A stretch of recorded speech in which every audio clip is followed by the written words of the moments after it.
Yeah, you should always have Rations. one at least for yourself. Yeah, you can always Alright. purchase them. Get rations if that's possible. Yep, yeah, you can get some rations, and for what you're doing, it's never too certain.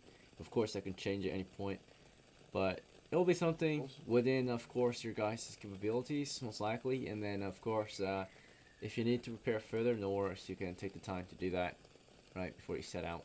But yeah, you want some rations? Each ration is 1 copper, so if you want food, it's a lot cheaper. You get 3 foods for 1 copper. Let's just get rations for now because I have no idea how Okay, far 3, away yeah. we're going. So he's asking if you Get want 3. 3 rations. 3 rations, Yeah. alright.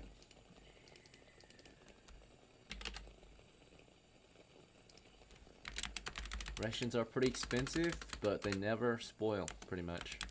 Or they won't spoil on you, typically. Oh, it'll take a fucking long time for them, but Yeah. Alright, Greek for Chorus. Oh wait, Gold, was that all you had to do?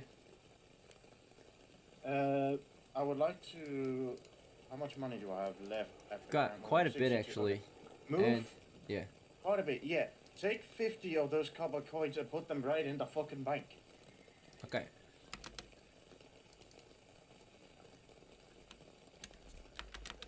Alright, son. There you go. Apologies for the cursing. All good. Yeah, no worries. Yeah, so... That should be all. Yeah. Right. For Greek, you're playing as Chorus today. Still haven't received any experience yet. Do you have to take note of a few things on your character? Aside from your scarred neck disability, you still own the titles or the status of a coward and dastard, right? Which is going to make it very difficult to interact or make your interactions with NPCs at least a bit difficult. And of course, is a warning to any other PCs that, of course, this might concern. Otherwise, though, everything seems in order. Do you need to purchase anything? Yeah. The first thing is there a hand telescope in town that I can purchase? What? You don't have Telescope. money like that? At the moment, no. Telescopes were not invented until I think 1600, so, or the 17th century. So. Well, what time is this? I mean, we're not on Earth, of course. It's a different world. They have different technology and magic and such. But most of the standard equipment technology is based off of 15th century and earlier, right? So. Well, is it possible to order a telescope? Pre-order one? Oh, You can yeah. commission the construction of one, I suppose, right? If you can come up with the plans, but bear in mind the funds and the time it will take to make one, which won't take too long, but mostly, I guess, the plan, right, and how you're going to make it, and Nearly, require the materials and the crafter. So, Alright.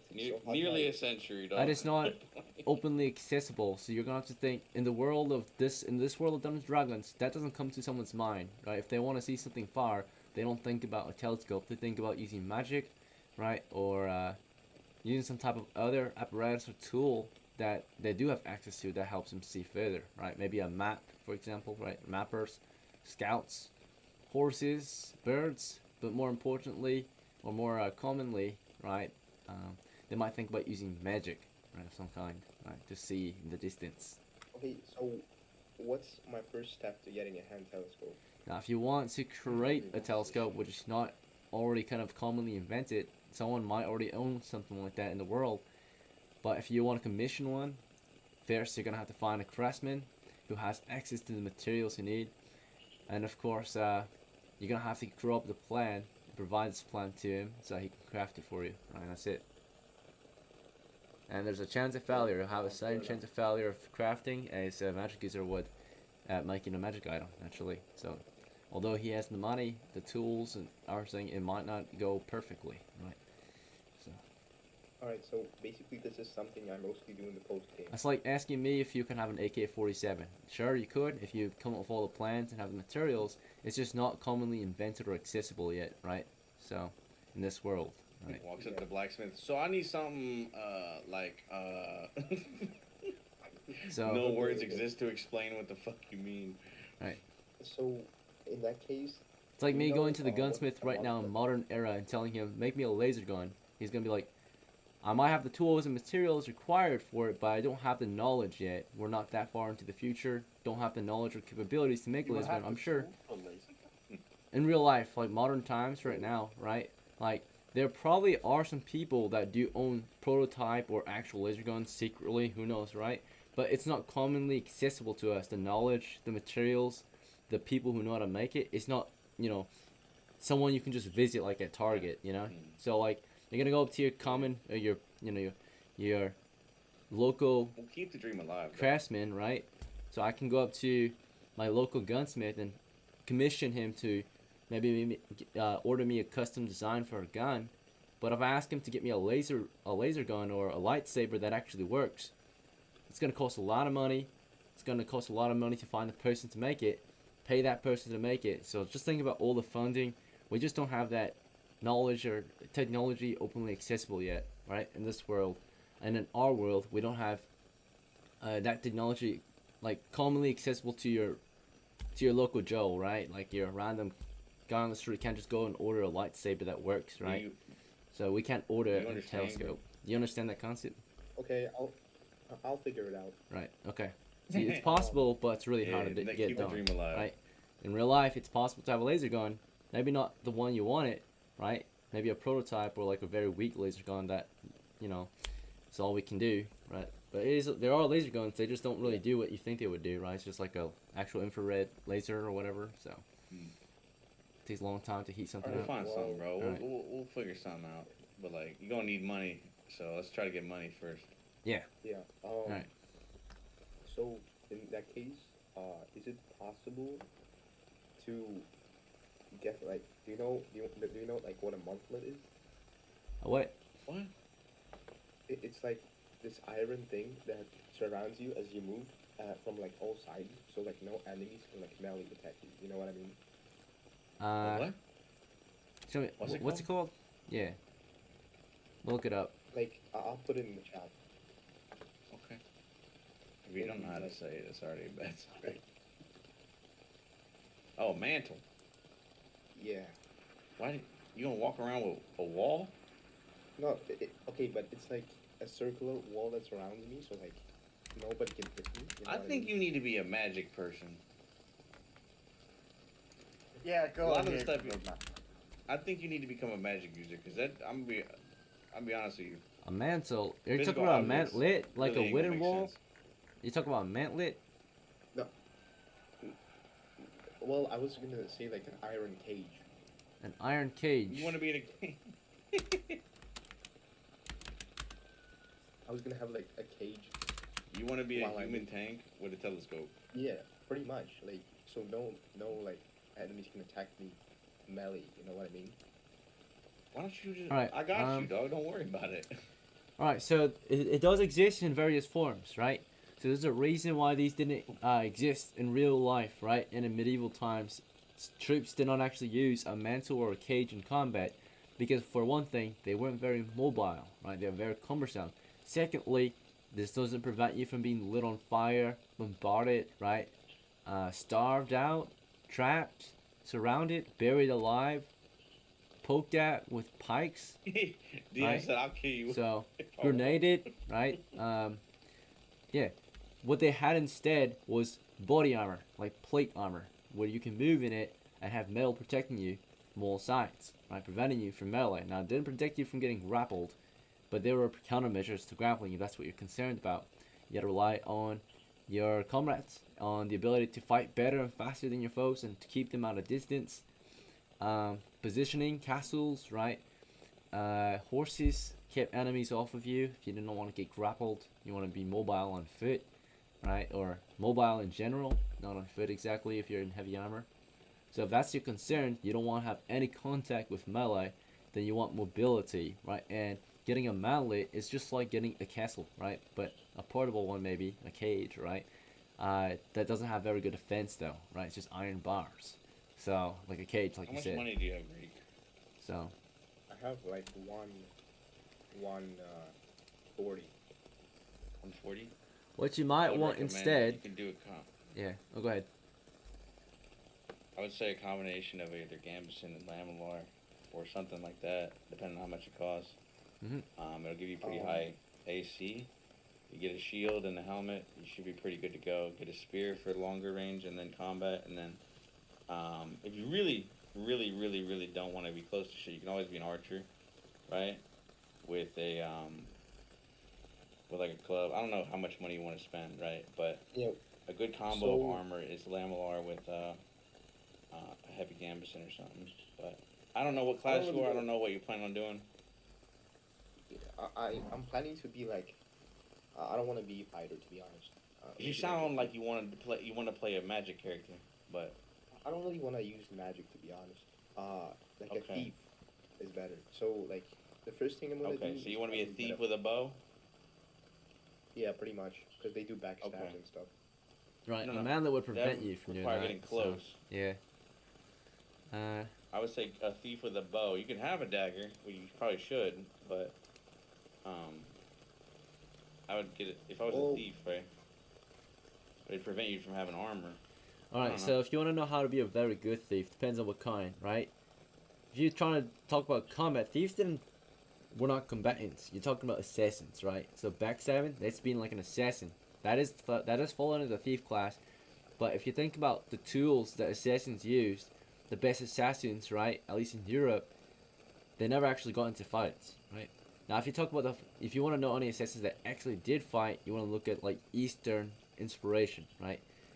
Particularly like Japan, right? They had assassins that actually fought, right? Think about the tools that they used to fight with. They didn't use mantlets, and they didn't use heavy armor either. What they did have was mobility and siege equipment like smoke bombs, right? Stealth, numbers, and tactics, right? So it's more of that, right? So they did get into melee, but when they fought, they didn't fight on even terms, right? When they fought, their enemy didn't even have a chance to fight back, typically. So that's what you want, probably, if Yeah. you don't want to get into melee, but you still want to use melee weapons. You're gonna have to go with light armor Yeah, exactly. and all those But another tacticals. thing is, like, I heard that thieves do double the damage if they backstab with a bow, right? Yep. It doesn't matter what weapon you use as a thief in our games, right? By the rules, it says, you attack an enemy from behind and unaware, you can backstab. So, Okay, so, I'm gonna probably just get a horse right now. okay, yeah. What? This will make you mobile, at least on the battlefield. It will not help you with becoming a thief, maybe getting away, but early on, it's very good to have a horse for sure, right? Just that Okay. mobility. So, all right. I mean, Let's get you that horse then. You've got yourself 142 coppers total. You got some in the bank, so we're gonna have to pull it out to pay for a horse. And the bank does charge a 10% protection fee. That's how it is. The most universal bank. You have bank notes. Your money is protected, but at a 10% fee. Let's see. Right. So basically, how it's gonna go is we're gonna look at the prices of the cheapest horse that you can afford. We're probably gonna go with that one, if that's okay, because I think it's the only one you can afford. So Yeah, the round C or whatever. yes, exactly.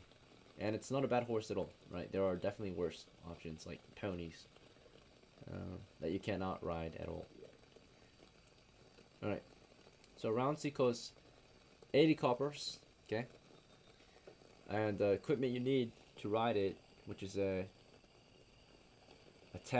set of tack and saddlebags.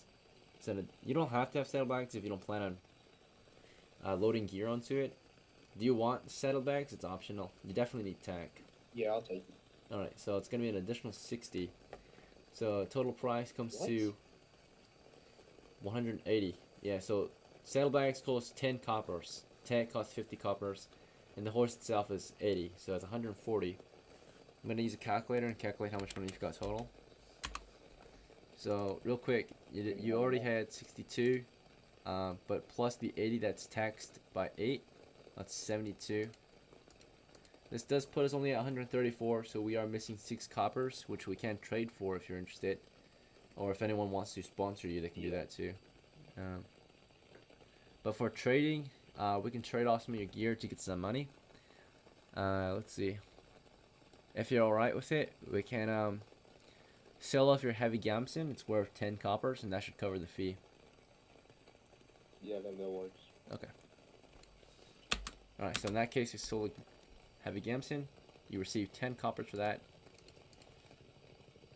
Or actually, no. I think it's worth 5, yeah, because it's worth 5 or 10 originally, so it's worth only half when you sell it. That puts us at 139, actually. My bad. So I miscalculated. We need to sell one small thing, and a small thing we can sell. Looks like you could let go of your spear. I know you want to use your bow, so we'll let go of the spear. It's worth 1 copper. That's all we need. Or it's worth 2, actually. He's got a sling on there. So, so nobody can give me like a copper, or if they want to, they can, but this is your character, so you shouldn't. Yeah, I mean, you can ask him. Would you guys be open to sponsoring him? 1 copper. yeah. Okay. What?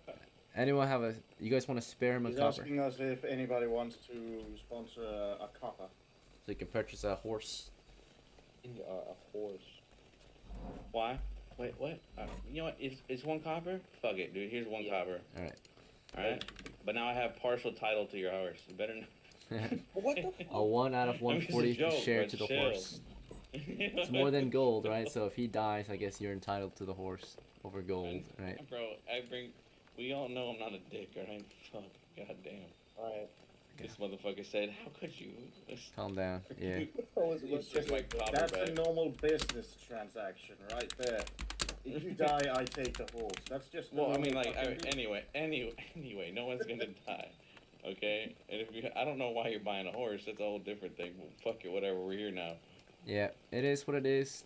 Alright, we gotta pick up the pace a little bit. So, alright, that should be everything though for him. We gotta get our ass in gear. Okay, so Mitch, it's Mitchell's turn. Real quick before you make any decisions, I'm just gonna go over your situation. Everything seems good to go. I will let you know. Let's see. You bandaged armpit because you're playing again. Let me check the last time you adventured. Because from the last time you adventured, it needs 6 days to fully heal. So I'm gonna check campaign reports and check out when Mitchell was last seen in the field. It should be fine. Alright, it says Mitchell was last adventuring June 6th. It's currently June 9th, so it's been 1, 2, 3 days, so minus 3 days from this. So we've got 3 days left before it's fully healed. So anything you do with your right arm What the heck? or armpit has a -1 penalty. Right, that's it. Okay. Oh, I thought we were going off real time. Crazy. Of campaign time, every game is 1 day's passing. No, I figured it out. Yeah, you good. Okay. Can I have Michelito with me? Yep, you can hire him on. He would be hired on as an NPC. I so think you, that I don't know if he non-playable. got. Did he? Okay. Yeah. Sorry. Go ahead. Alright. My fault. So, although you are, although Michelito is a family member, there's still a chance he Mhm. might have other ideas, right? Because when you hire him, you're hiring him course. as Mitchell, and who knows what situation he might have that prevents him from wanting to go adventuring with Mitchell. So we gotta roll the dice still. Now I'm gonna say because he is, of course, of your household, and because, well, yeah, that's it. Because he is of the same family, right, same player, you're already going to get a +1 bonus to the reaction of him, right, whether he accepts the offer or not. Do you want to include anything else in the offer? Typically, retainers are promised, of course, half a share. And Yeah. I mean, so that was going to be my next question. Yeah. So like, it's going to be a partial share, obviously. Now, if y'all want to, since I'm for you guys that are in the party with me, depending on how everything goes down. Obviously, we'll do an equal share. Like, if everybody puts in an equal amount of work and I have 2 characters, I'll split my third between the 2. exactly, yeah. But, yeah. But if they end up it's like, doing more, you know, yeah. But if someone's running around in the back and fucking picking their ass and we doing all the work, you know, that's a different situation, though. Right. But, if we work as a team, it'll be fair. My point is this, though. We also want to... Can I double-check if Michelito got, like, a share of the XP and the reward last time or no? Because I think he was supposed to level. I'll check the notes. Let's see, Michelito.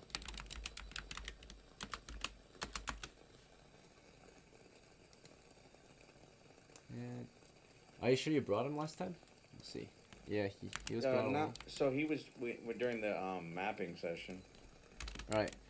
It doesn't say he leveled up on here, in the notes at least. This was on April 19th, so if I look at the campaign reports... I think I got XP, didn't I? I don't even know. I fell asleep right as you were divvying Yeah, it up. probably We got there was back no and I XP.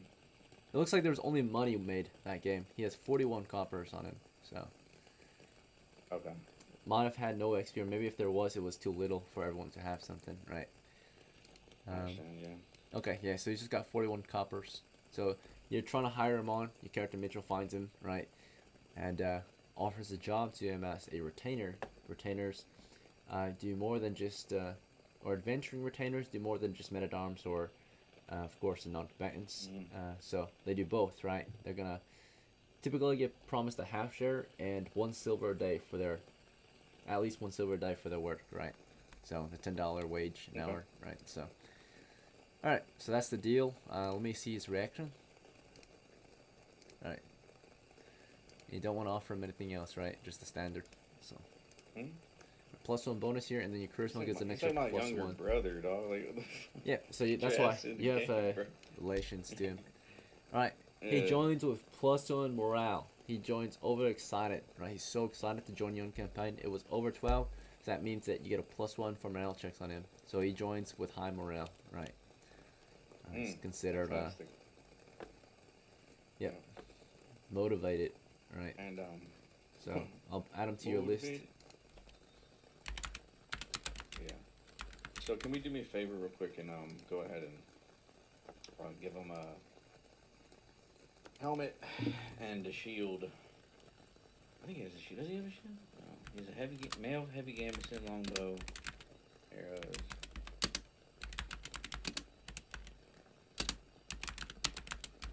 Pack, rations 4, knapsack, torches, bandage, tinderbox, caltrop. Alright, so for your preparation, is there anything else you want to do? For me? Oh yeah. I think I'm fine. You good? I really... Alright. And there's no hiring fee. He's of your family. He just requires a share of the profits that are made. Right. So, if you're good, in that case, we're gonna go to Mitchell. He's an NPC. He will prepare as an NPC would, purchasing anything he thinks his employer thinks he needs. But otherwise, he's just gonna bank his money as an NPC, right? In case he dies, his next of kin will receive his employer thinks he needs a helmet. Okay, yeah, he agrees. That's a pretty and a shield. And he needs to get his spear repaired. He does. Okay, yeah. So some maintenance, some purchases, reasonable request from his employer. That's gonna cost him 22, which leaves him with 19. He's got himself a heavy helmet now. He's got himself a slung heavy shield, and he's got a repaired spear. And of course, that's it. Yeah, that should be everything. So he's ready to go.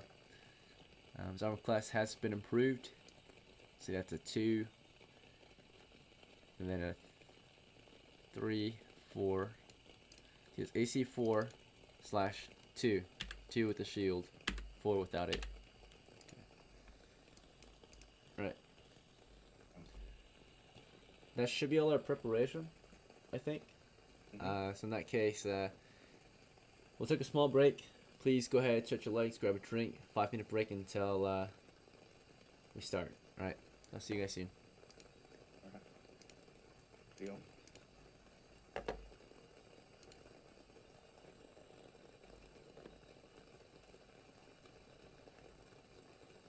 Oh, me.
Odysseus, what kind of character do you have? A cleric. Okay. With maximum HP for cleric.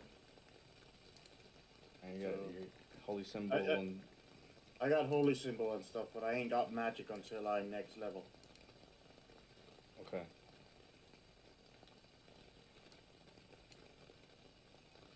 It irritates me brutally that I don't have magic at the current moment. What's your XP? F3 out of 25. Oh, me. Bro, Yeah. I play like 10 games, bro. I haven't gotten a single XP. Like, come on. No, what? Freak. We gotta What? kill stuff to do that. I know. I've been trying to. Bro, you bought a horse, bro. Like, Bro, what's wrong with a horse? nothing, dude. It's just like you gotta. If you got a horse, we gotta go do something with a horse. Like, we can't go to anything anywhere inside now. So, We can. I can just leave it outside. that's crazy. Why would you get the horse then? Well, just in true. case. Okay. I feel like there's some logic here we're missing, but alright. Yeah, no, I mean, like a horse is always good. Like, if we all had horses, Yeah. it'd be cool. But we're just gonna be walking next to his horse like I can regular just speed. scout ahead, like, make sure that we're not being ambushed or something. The thing is, that would give us 2 encounter chances per party if we split party. Well, no, we're not gonna split. I'm just gonna, like, on my And we horse. also have to be outside. I get what there's. Yes, there's. I mean, I understand. There's a horse is good. Don't get me wrong. Horse is very good, especially if like you're a horse archer or something. Super cool, right? Probably be great for you, but I feel like just a lot of armor and a bow if you just want to be in the back and shoot shit and not, you know. Yeah, but I don't have money, you know? You did. You did. You sold your armor for the horse. Alright, Oh, gentlemen. Who even stole my horse? It's been Don't roughly steal your horse. 5 minutes. No one has taken So, your horse, man. We're about to get started here. My last horse. Let's see. Alright. Hopefully your break was long enough. I thought And so. as per usual, I'm going to start with describing to you the situation your crew is in this week. Or this day, I should say. So, it's currently the 9th of June, year 10. Our campaign continues actually this time. Looks like we are now the last group that went on campaign ended up here at the new base camp. Progress is made in the southwestern regions of this area, or this region of the realm, right? Southwest of Ireland. It was a group of outlaws who have been mostly dealt with now, cleared out. Made recent discoveries beyond the road and river past their encampment. We found out that there is a small castle ruin here.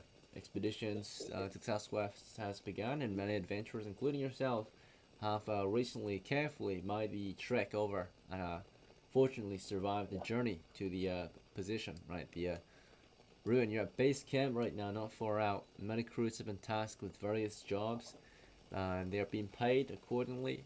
Some crews are going in on their own accord to acquire the loot for themselves. You can, of course, work for the company. One company, the company of Ireland, right? Adventuring camp or crew, sponsored and led by the town of Ireland, has established a base camp out here, and you're invited to join them on campaign. If you're not interested, you can, of course, do your own thing. It's not advised if you don't want the support of this encampment and all that. So upon arriving here, they already have this kind of organized to various crews to expedite the ruin as efficiently as they can manage, right? With your small team, there's not terribly much you guys can get done, naturally, right? Especially if you haven't hired a large crew for combat. Naturally, the ruins are going to provide 2 kinds of challenges. The challenge to, of course, explore for monsters to kill and treasure to loot, right?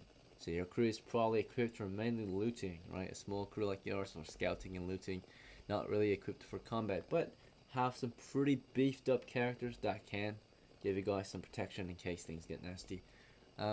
So today, for your task, I'm gonna roll 2d6, give you an idea of what you've got going on here at base camp and what kind of job they've got. Number 6. All right.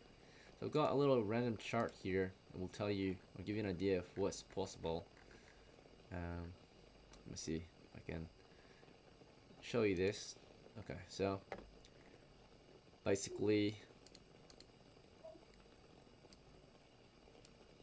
I've got number 6 here, and basically it's telling me that your job is pretty simple. My chart, it's a pretty easy day. So you came in last night into the headquarters camp out here at the base camp, right? They have given you your first task, and you're to occupy a position within the ruins and report any unusual or anything new or unusual, right? So there's a position that they have yet to explore. They have a defensive position there, right? They just need you guys to relieve last night's watch. You'll be guarding position for roughly 12 hours. It's a 12-hour shift, right? And then you will be relieved. Your shift begins at 8 o'clock and ends at 12 in the morning when you will be relieved. Okay. Next shift will be on at 12, and they will end at 8 o'clock. Their shift is only 8 hours, but they have a night shift, which is very dangerous. You guys have a day and evening shift. Okay. So, or not a 12-hour shift. Sorry, you got a 16-hour shift. It's a 16-hour shift. But you have day shift and evening shift, which are supposed to be the easier times of the day. Okay. Now, if you're not up for the task, if you want a shorter job, you can. You won't be paid as much, right? So, the standard pay that they've provided you is that you're going to be paid a day's wage for the first shift at least, right? So that's 1 silver each. That's already really good, right? If any combat occurs, of course, you'll get paid for the kills you acquire, and for, of course, hazard duty, right? You're actively endangered, so you get double pay, and on top of course, any kills you make or get. Your job is not to kill, although if you need to, go ahead, or if you want to try, go ahead. Your main job is to report any unusual or new activity in the dungeon area you're supposed to protect or occupy, and get reinforcements or help if needed, right? If you can deal with the issue yourself, go ahead. It's your job to occupy and defend that post. But main priority is that post is defended. Okay. You report to the entrance of the ruin. There's going to be a guard shift there that can sense. They have the outside of the ruin itself is in camp. Base camp is a safe distance away, roughly maybe 100 meters out or something, right? Less than a mile out at least, right? So base camp is not far, but they also have the actual entrance guarded, right? The ruin encampment, right? Which is where set number of troops are at the actual entrance of the ruin, which is not exactly secured or safe all the time, right? Anything could crawl out of that dungeon at any point that's too powerful for anyone to handle. So we also have the main base camp headquarters a safe distance away from the actual ruin itself, right? Imagine a dragon comes out, bursts out of the ruin, and the whole camp is screwed, right? So they don't have it exactly there. They have base camp a safe distance, okay? So there is a camp just outside the ruin, right, to help you, right? Anywho, alright, so it's already been it's a besieged. defended position. Yep, you're just defending a position for 12 hours or 16 hours. Now, the evening shift will give you guys, you will get overtime pay. So you're no longer getting 1 silver for that shift. You're going to be getting 1.5 silver. So 1 silver and 5 coppers for that shift. And if there's any hazardous activity during that time, it's also considered double pay. And of course, any kills you acquire, you'll get paid for that at a reasonable fee or a reasonable price, right? And then, of course, at any point, your main job is do not lose the post, right? That's the whole main point. Get reinforcements if necessary. Now, we cannot send all the troops to that one spot. We have to spread our troops out, right? But if needed, we'll bring them in and focus them on one spot, right? That needs to be protected. And that's your guys' job. Just hold it and get reinforcements if necessary, right? But at all costs, do not lose that position, right? Okay. All right. So we'll get you on the board, and you can start defending your post if that's what you're interested in doing. You're gonna occupy a position. Before. Yeah. Yeah. Before we start, though, can we go ahead and Prepare. Sure. Let me get 10 more arrows, and give me a bow for my a short bow for my fighter with arrows as well. All right, no problem. Let's see. You want to use your own funds for this, right? Or Yes. Yeah. Buy. I mean, I guess it'd be. all right. So you yourself short don't bow have a arrow. bow. It looks like. So you're buying 10 arrows for Yeah, I him. know. Oh yeah. Okay. Yeah, buying 10 arrows for him. Yeah. Yeah, he already has a My bad. longbow. So do you still want to buy him a short bow?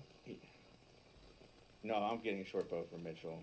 Okay, My for pick. Mitchell. All right. So are you getting? And Okay. with Quiver I'm of getting arrows? a full quiver of arrows for myself, and then I'm refilling his arrows. Okay. So getting him 10 more. So he's got 20 then. All right. That costs 1. Hard to. God dang. And then for yourself, you want a short bow and some arrows, right? Mhm. Okay. Alright, so short bow. You sure you want a short bow or do you want a long bow? Yeah, if it can fit, yeah, in the ruin. Yep, a long bow. Yep, should be fine. Yeah, It's give me a fine long on bow, foot.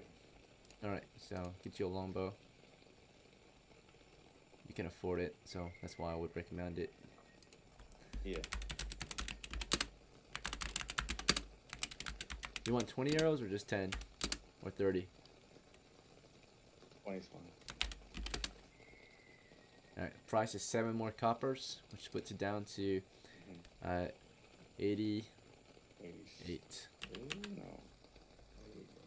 Alright. Anything else you need to purchase before we head in?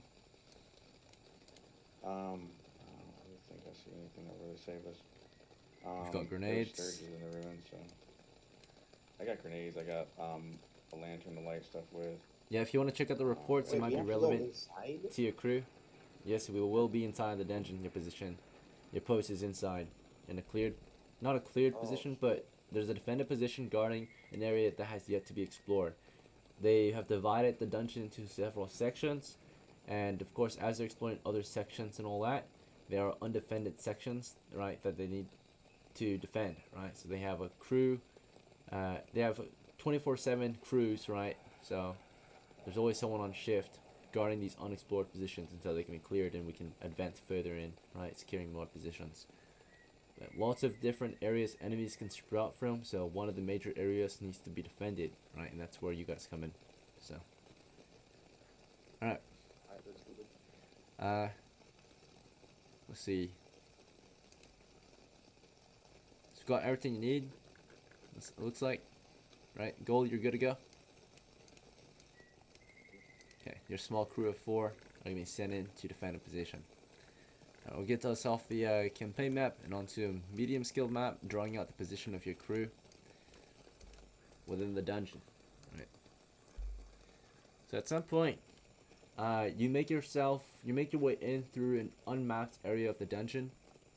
Right, and basically, I cannot draw this area out for you because you are not mapping it out yourself. And you're not taking the time to because you're being led right through this area. So all I'm doing is describing the area you're moving through, and then I'll draw out the area that you're going to be held up in, right? So you can have a map of that particular area since you're already going to be there for some time. So you'll have a clear idea of your position. But when there's no time to explore and map it out, you have to do it yourself, or you're gonna have tokens on the board to give you relative idea of where your character is positioned, but you'll have no mapped out, landmarks or walls or corridors or anything like that unless you have the time to map in the dungeon, right? So what they did was they led you through the ruin. You made your way up to the ruined castle entrance to make your way to the actual door to the tower, the first tower. Basically, there's a kind of ruined set of stairs that you climbed along the outside of the tower here, and it led up to the actual gate. This is one of the side entry points. Here there's of course this iron gate that was looks like buried under rubble. It's been mostly cleared out by the last crew. It's open, takes you in, and basically the first area you had to move through was this kind of narrow corridor that went north for a short time, and then of course northwest. But directly north, right from the entrance, there was a door straight ahead, and it took you through that door and led you through a corridor that led up north to a set of stairs that descended, and a corridor to the east of that. East of the stairs, still on the same level. Stairs that descend go toward the west, and the next corridor goes toward the east. And from there, they took you toward the east position, so away from the stair through that corridor, right? So there's two options from that intersection: the stairs and the corridor east. They took you east to a corner or a turn in the corridor. Before the turn, though, along the south wall in that corner, there was a door. Okay, that door, it has a guard position. Otherwise, they took you north, and then they took you all the way to this next door, and that's where your guard position is. You're guarding a door that they have barricaded and have yet to explore, right? But currently, they're focused on exploring the areas that don't have doors, if that makes sense, right? So the areas that they're actively exploring are not closed off, so they have to explore it first. The areas that are closed off, they can hold off for later, right? So they want to clear out the areas that are of high threat, right? And are openly accessible to the enemy, right? So you're guarding a door position. It's going to be a pretty easy job, hopefully, as long as nothing comes through. Again, your job is to report. We're guarding a Anything door. unusual. Yep, you're guarding a door in the It's dungeon. very easy. Okay, easy job, 16-hour shift Hopefully. though, okay?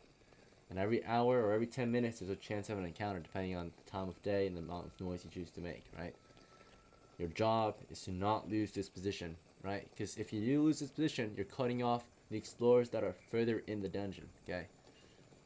And that's really bad, that's super bad, right? And they're trapped between, We or will behind try enemy to defend lines. the decisions of our lives. Cannot guarantee if we're dead. Alright, they believe that you guys can get the job done. There have been weaker crews than yourselves that have managed to complete the job, so hopefully you guys can get the job done, right? This position was only recently acquired, just yesterday, right? So it's a recently acquired position that you're guarding. Alright, I'll get you guys that map now. Now you all know the situation, so I'll draw that little map of that you guys may have based on your current position, right? It's only going to reveal the areas you can kind of see from your post. Alright. Hopefully that was a good enough description to start you off. Mm-hmm. I mean, it was a good description. I'm just kind of fucking lost. Yep, it's not going to be clear, naturally. There's not a lot of time to study the dungeon while you're moving through it. Just very quick maneuvers through the corridors in the dungeon. Right, let's see. Basically, what's going on is we have this door. We can't leave. We have to kill anything that's bad that tries to come through the door. Yeah, fine. Alright. We have to do it. Like so. Aggression is a good one, but we'll see what happens. So the adventurers went through this door further into the area, yeah? Yep. They're checking something. I haven't gone through this particular door that you're about to explore. Okay, cool. I was just curious as to why they hadn't barricaded it, but if adventurers go through it in and out often, it makes sense. Hmm.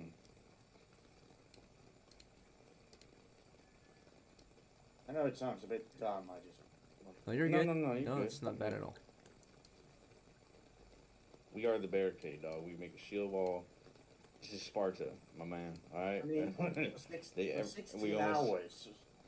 We aren't gonna chase after nobody. If they come to us, we're gonna poke them in the dick. Hold my shields up. Let them come to Now, me. if I'm you wanna standing. I make got a it doorway, bro. Like, don't play with me.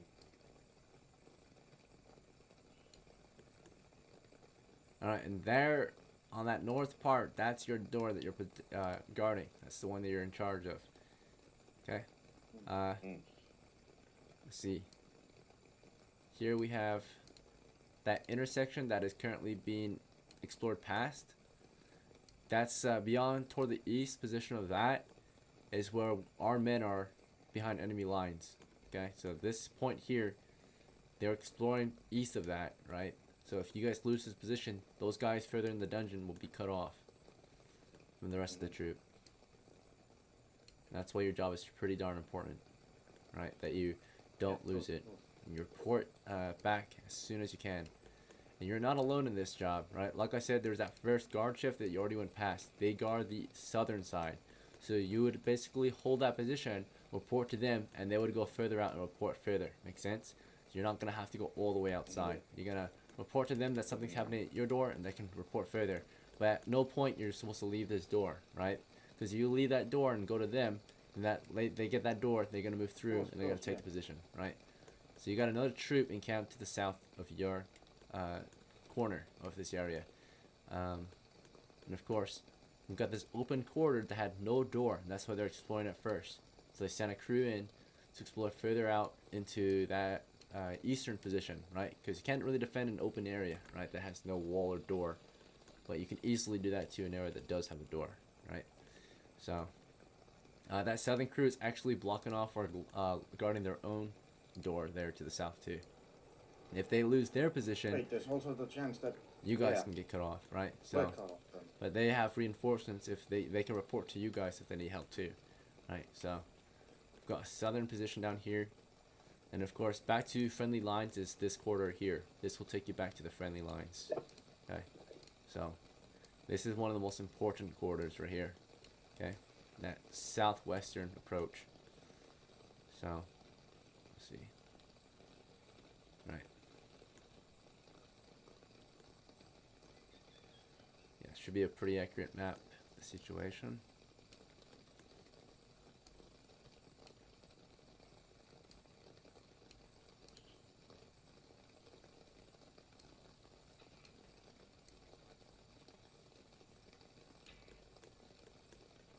Oh, this. And here be that stairway I mentioned that leads down to dungeon level 2 early on. Oh, okay. Alright, so. Alright. Here's your All I cruise need is position. the door. Yeah. This is all you guys need though, right here. So get you guys on the map. We'll represent your crew with, we'll do these guys here. Okay.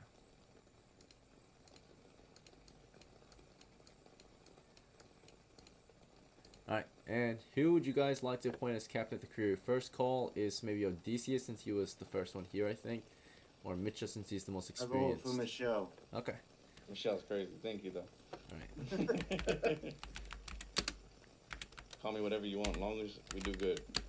Mitch. Captain Mitchell, you're in Nah, charge. yeah, that's what works for me. Yeah. Who shall be second in command then? Sergeant of the crew. Odysseus, maybe? I guess Odysseus. Fourth? Yeah. Yeah, Odysseus would be appropriate. Alright, he is the one that formed the crew. You was the first man on the team. You were the second, right, along with Korath. And then you guys You're as two better men. than me, more experienced at things. Some fucking reason. Mitchell lead to. Alright, this does remind me of something. So basically, the roles will be changing at some point. Your benefits will mostly remain the same for the same price that you guys have been paying, but there will be some new benefits that might be of interest to you. So you'll be for those who are having those special roles, of course. There are some new benefits, of course. It's been changed a little bit. It's gonna at some point you're gonna see an update of the changes, right? You might have to resubscribe to the one you actually want. But I have made some changes to the benefits, okay? And they're mostly for the better. I would say in your guys' favor. Basically, the roles have permanent benefits now if you don't spend them. But naturally, still they can't be stacked. You can only have one role at a time, right? There's only 3 special, or technically 4 special roles you can have at a time, right? The booster role, and of course, all the other ones, right? The adventure, legend, and Grognard campaign roles. And of course, because they can't be stacked, I have of course the or have provided the opportunity for you guys to trade them in, right, for a huge benefit. Now, when you trade them in, the idea or the expectation is that you're trading them in because you're replacing that role or it's getting stacked on, right? So you have to spend it, right? Now, you can spend it if you want at any point instead, but just bear in mind you will lose that permanent role bonus, okay? So the permanent role benefits, if you have the adventure roll, I'm going to let you know, you have a reroll per game from now on. And this can be rolled for anyone, right? Like, you can choose when you want that reroll to happen. It can be for an NPC, your comrade, for yourself, right? It's any kind of reroll, just one reroll, right? The next benefit you have is you actually get to start with 3d6 profit every time you join a game. So maybe 3d6 right off the bat as well if you have Adventurer. If I don't give it to you in the beginning of a game, I'll give it to you after the game, right? You also still get that 1% experience bonus that hasn't changed, right? That was from the past bonuses. But now you've got a permanent benefit for keeping the role, right? Legend, if you have the legendary campaign role, it's really good. From now on, your PC may roll with favor. You don't have to do this all the time. If you already have a role you like, you can just take it. But your PC rolls with favor now, which means you roll twice and you take the result you want. So whether if you want a low result because you're making a forced doors check, you need to roll low, right? You're gonna take the lower roll out of the two. And if you want a higher roll, you take the higher, right? If you're like making an attack roll, you need to roll high to hit, right? So if you have a legendary campaign roll, you now have favor with your rolls. From now on, it's a permanent benefit if you don't spend your legendary roll. Make sure you spend it though if it stacks, right? So because it can't stack, so you have to spend it. I'll tell you about what you can spend it on too in a moment. The Grognar roll, if you keep this one's super good. NPCs roll in your favor, right? So they may roll in your favor. Now, if they're already rolling poorly, just take it, right? There's no need to roll again. But typically, they're going to roll in your favor, right? So that means if an enemy attacks you and is going to hit you, we can roll again for them, right? And we're going to take the lower roll. This doesn't always guarantee it's going to be in your favor, but you've got a better chance now at survival. The Grognar means an old soldier, which means you have a greater chance of survival, right? Same thing. So anytime NPCs is rolling, it's going to be in your favor, right? If you have the Grognar campaign roll. On top of that, Legend and Grognar has campaign pay, right? So you're making profits outside of the game because the character is a huge sponsor of the campaign, right? So you're getting profits for being, for having a campaign role, right? So you also still get the same experience bonus, right? That only matters if you actually earn XP in the game. But it's still there in case you do, right? And then of course the booster roll is just like the adventure roll, pretty much. The only issue about the booster roll is that you can't spend it. The only ones you can spend are Adventure Legend and Grognar naturally, right? Okay, so I hope that clarifies your campaign rolls for this month. It's only for this month. It might go on to next month, but for sure it's this month. For the trades, if you want to trade your rolls, right? Adventurer, you can trade it for 3d6 silvers. That's huge, right? It's times 10. For Legend, it's 36 times 2 silvers, right? Double of the Adventurer, naturally. Or a random magic item, right?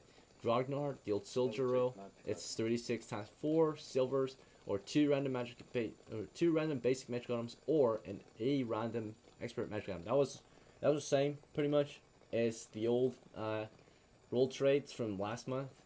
It's slightly different. Of course, all these rolls can only be assigned once, so please trade them before they're reassigned, in case you resubscribe or something like that, right? Or earn it throughout playing the game, naturally. Naturally, these rolls can also be earned when you level up in campaign. You can earn these rolls, naturally. Alright, so just bear that in mind.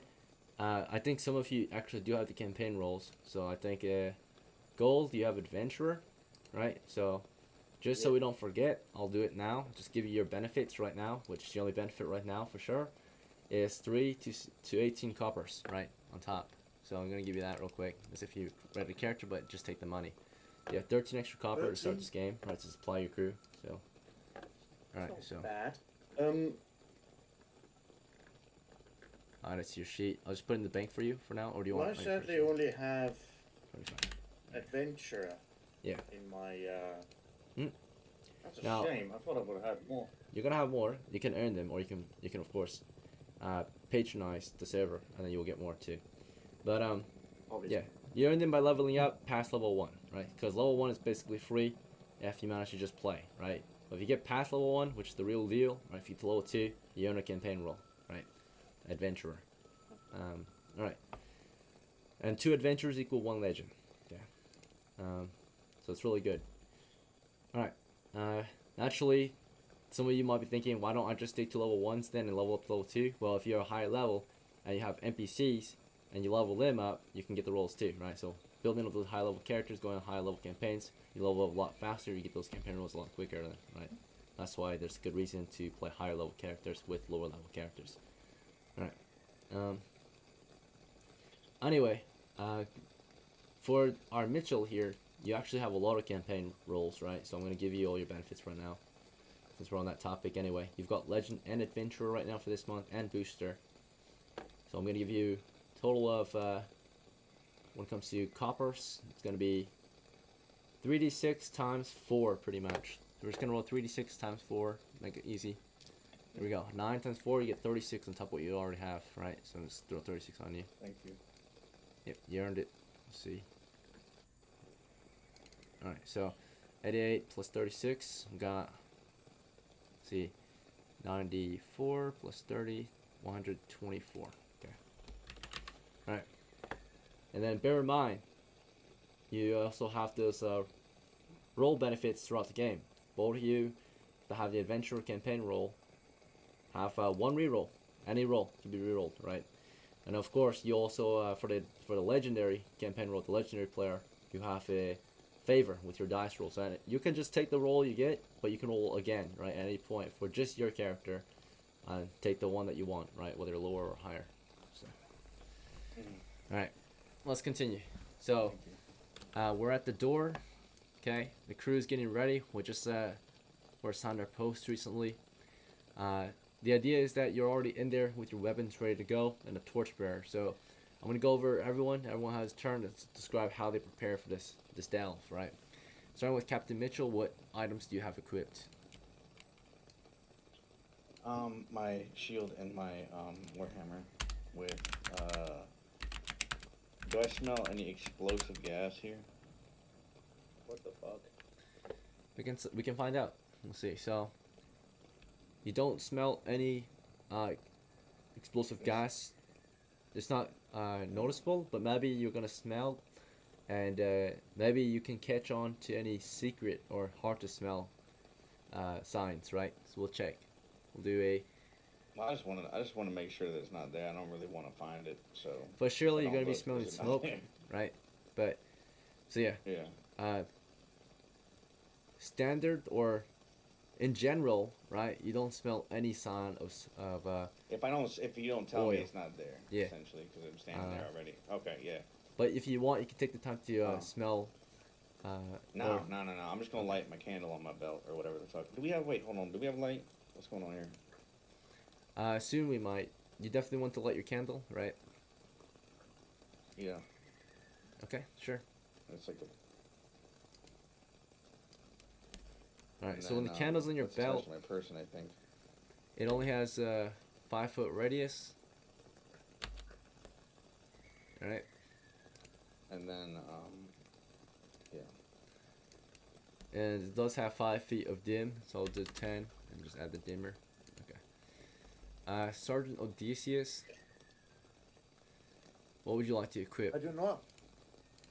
From what I have, and presumably, considering the fact that that's the door we have to be guarding, I presume, well, we're in very close space, so Yes. my spear and shield. Yeah.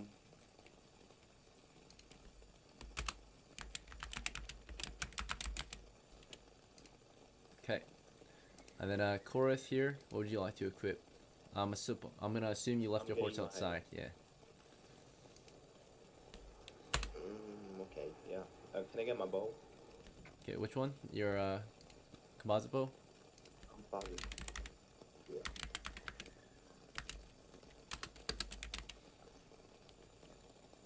All right. Anything else you want to equip, or just the bow? Just the bow. All right. I assume Michelito will be the torchbearer of the crew as your retainer. Yeah. Can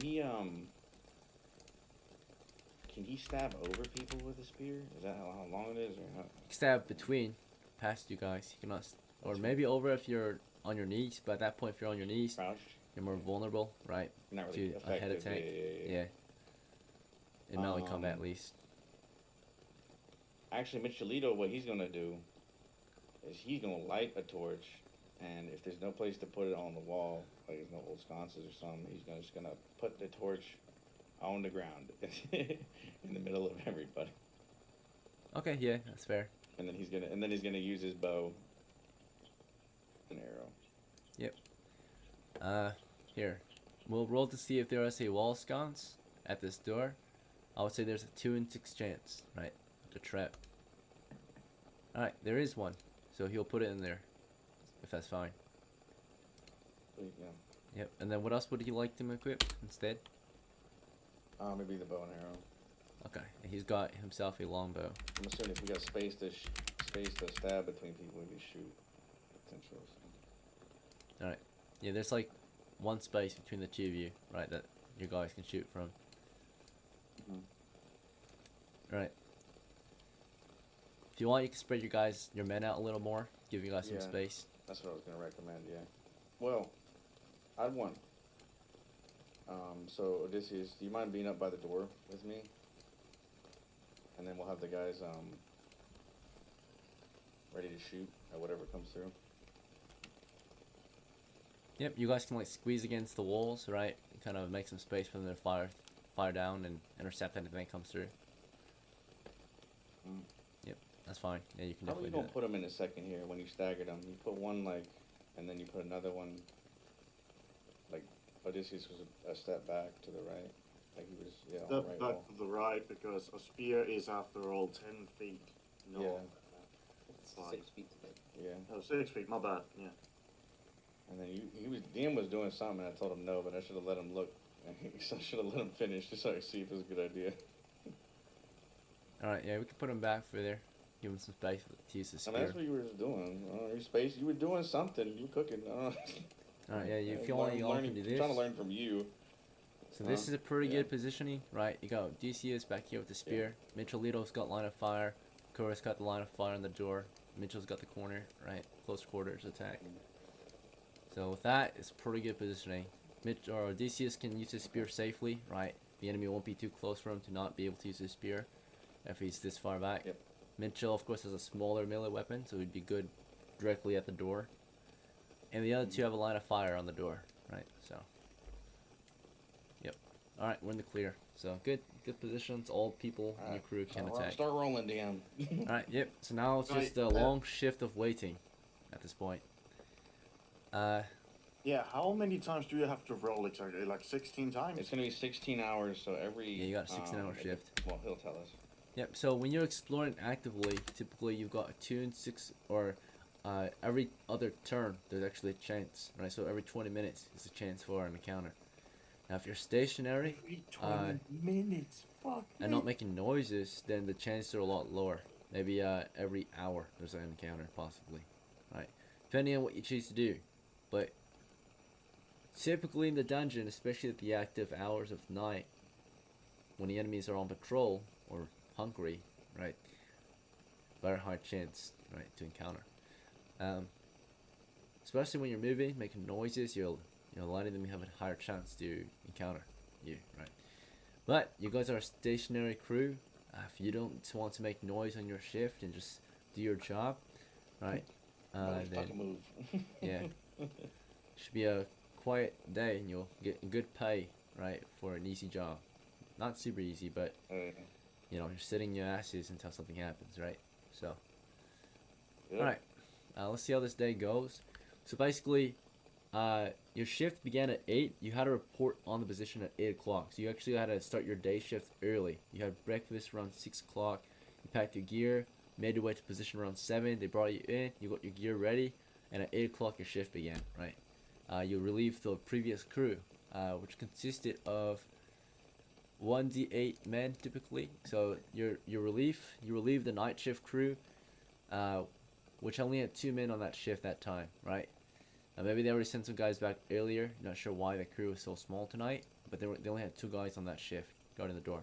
Technically, that's the These bare guys minimum. were good, like really good at their job. They Yeah. walk by and like full plate. We're like, oh, okay. All right, we're gonna roll to see if they have anything to report. High is in favor. That means they have something good to report. Low is not in favor. That means something bad to report. And of course, middle ground is of course nothing to report really, right? Alright, middle ground. So nothing unusual or new to report to you, right? You get to your shift, the guys are exhausted. You're like, quiet evening, quiet night. Good luck on your shift. Have a good one. And they head out, and you probably wish them good night, thank them for their shift, and you guys trade places with them. Those guys go off, you guys get on, right? 8 o'clock, your shift began, right? So let's see how this goes. So in the first hour, how do you guys want to do your shift? You just want to do your job and actually just sit there and watch the door? We're gonna sit here and wait and watch the door. You want any of the crew members want to try anything differently? Either sitting, standing, or just waiting for something to fucking Yeah. happen. Exactly. Nobody really do anything, alright? Just wait Alright, at the ready. so DCS, you decide to guard your shift, so you're on guard, right? And nothing else, Like right? we were told to do, yeah. So on guard means to just basically observe, listen for anything, right? And of course report if necessary, or deal with the issue if you're capable, right? Or if it's, you know, minor, you can deal with it yourself, then get it done. But yeah, the basic job that you have is just to stay on guard, and that's what you're doing, nothing else. Now let's see what Korath does. Korath, you want to do anything else on your turn during this shift, this first hour? Well, first turn. It looks like he's waiting patiently. Korath, are you with us? What? Yeah, I'm here. So would you like to just guard the position, or do you want to do anything else for this shift? That's what we're doing. Yes. Yeah. Thank you. Guarding. Okay, Mitchell, of course, Captain Mitchell, you want to just guard, right? Yeah, we're waiting, dude. I'm yeah.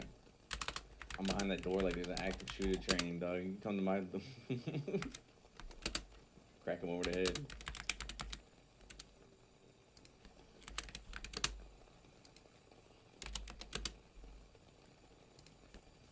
Alright, and of course, naturally, Mitchellito will do as his employer is doing, guarding the position, right?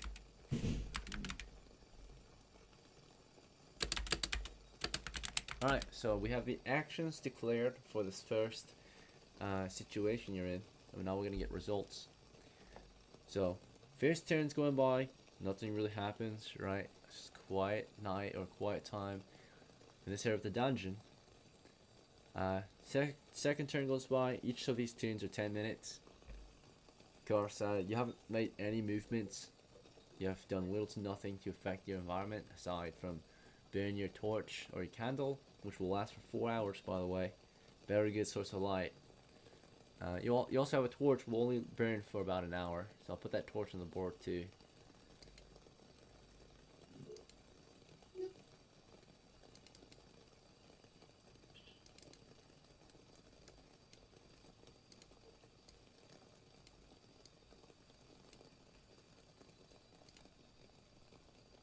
Alright, so the torch here has a 10-foot light radius with a 10-foot dim light radius. Looks like this. Put it right there. Should be good enough for your crew. Mm-hmm. Yeah. Alright. So it's well lit position. Right, you all can clearly see on the board at this point. Nothing's too dark. 20 minutes have gone by, right, since your shift began. Nothing happens. 30 minutes, nothing. Right, and in this case, because we're not doing anything else throughout this turn, we're gonna go for the hour turns now, right? So we're doing hour turns. I'm gonna see if anything occurs throughout the hour instead.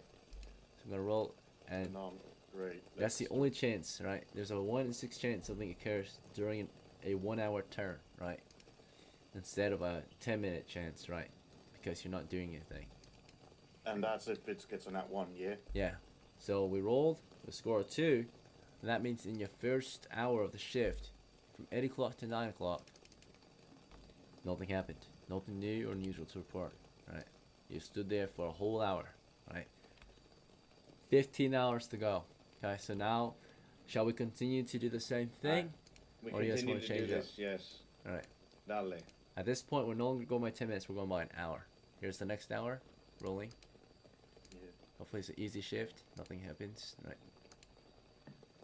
Okay, an hour went by. Okay, we can speed things up now. Alright, so we all, let me know if you guys want to try anything else, but the idea is that until lunch hour at least, you're just going to be on guard. Lunch hour is around 12, 11, right, whenever you want. You do need to eat lunch at some point. Okay, here comes the next hour. Alright, we got some activity. Let's see what kind of activity we get. Paranormal. Alright, Ghost Oh hunting is shit. so no. 6. Alright, so it's not a monster. Something kind of unusual, right? Something maybe a little tricky. A tricky situation arrives on your position.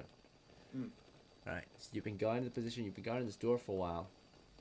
When something kind of tricky ends up happening, basically, you've just been waiting here for a while, right?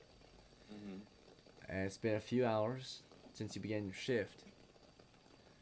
When basically,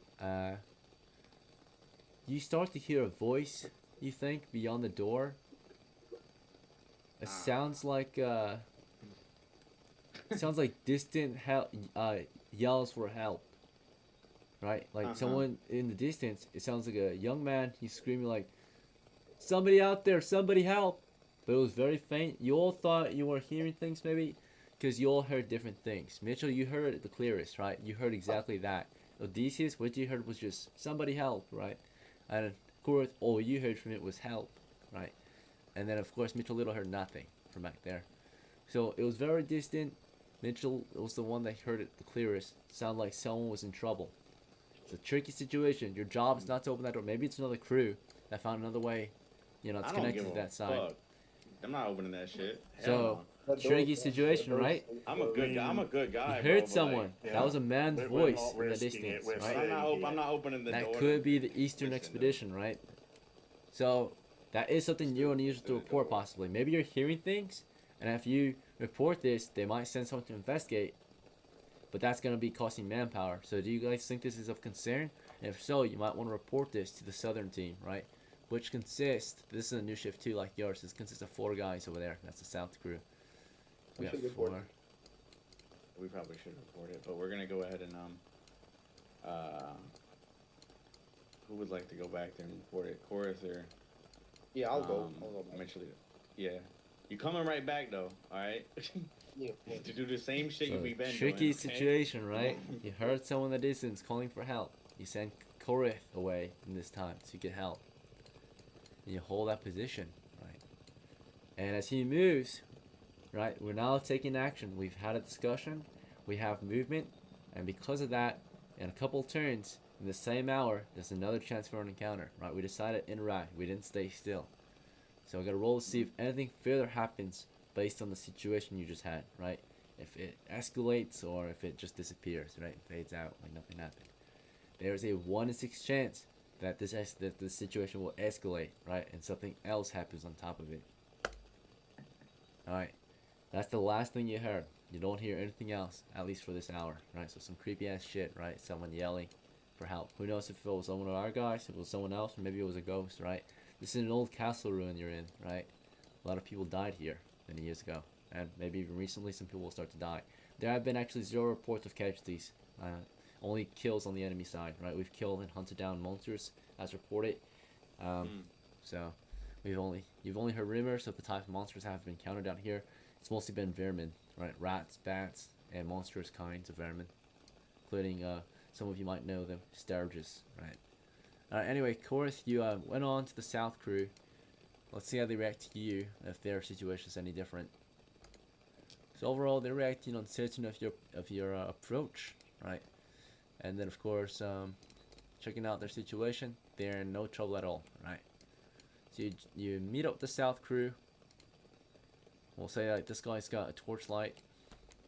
in their crew at least. You meet up with their crew, right? You walk on over, right? They have their weapons in their hands, right? They see Korath walking. This guy here calls out to him with the torch. He's like, he yells out, or he doesn't yell out, but he whispers over to you as you get close. He's like, comrade, what is it? I say to him, we heard some strange noises beyond the door. We don't know if it was enemies or friends, but they were all calling for help. Right. The crew's reaction is uncertain. He nods. This guy nods and reports to his crew over here. And then not long after, this guy goes on to report to the next guy, right? And this guy here just nods, says, alright, thank you for letting us know. Let the campaign masters know about this, and if they want to investigate further. But that's strange, because we only sent crew members east recently. There shouldn't be anyone past that door. Alright, carry on then. Alright, Korath, you want to head back, or do you want to do something else? The plot. Yeah, no. Right. So, nothing too unusual. The cry for help was heard in the distance. Apparently, 3 of you kind of heard it. Mitchell heard 3 things. Odysseus just heard 2, and Mitchell Little heard, or not Mitchell Little, Korath heard 1 thing, right? Overall, you all heard the word help, right? That was what you had in common. Someone called out for help, and you did nothing about it. But report, right? So, Trying to make me feel bad. I am not falling for this shit. alright. Who knows what that was, right? There's a lot of monsters. I'm good, bro. We didn't send nobody. We don't know them. Died to this kind of thing. We're staying here. Alright. Anywho, It's time to wait some more. play more hours for them to help themselves. It is currently 11 o'clock now, right? So that hole ended around 11, right? And we continue. Do you want to stop for lunch here? Have half the crew have lunch? Lunch real quick. Okay. Naturally, half of you will stay on guard while the other half enjoys their lunch. For lunch today, looks like some of you brought rations into the dungeon, right? So whose rations are we gonna use from? We're gonna go off What of are they, like 15, 20, some shit. Let's just use mine. yours. Okay. Bought them, fucking use them. All right. Yeah. You Course purchased 3. 14, You can but- only feed up to 3 guys for lunch. I have 3, my bad. Okay. So maybe Korath can feed himself then, since you're gonna feed the other guys in the crew. Alright, so we'll use up Odysseus's rations. And then we'll start using Korath's right after if we need to. We definitely will for dinner time. Okay. But if it's alright with you, Korath, you're gonna feed yourself this for lunch at least. Yeah, that's fine. You will have eaten, you're fed. For the first half hour, I'll say, you know, we had Korath and Mitchell have a 30-minute lunch break, help them de-stress. In that time, you guys were eating your rations. Or no, we'll say like, yeah, Korath and Odysseus were having lunch, and then Mitchellito and Mitchell can have lunch. That's good. Yeah, I like that better. Right, split it up a little more evenly. 1 melee, 1 missile. Right. So, you would have lunch. Is there anything else you guys want to do or discuss while you're having your lunches? And you can, of course, have your lunch somewhere else. You don't have to be here. The minimum requirement is 2 guys on shift, so you guys can go somewhere else safely where you can talk and make noise and have a lunch, right? You're not going to eat here because you're going to make noises and create smell. Yeah, obviously. So you're gonna fall back to safety toward like the entrance of the dungeon somewhere out there. Yo, what the fuck? Come back here, dog. What the hell? That's a bit far. Okay.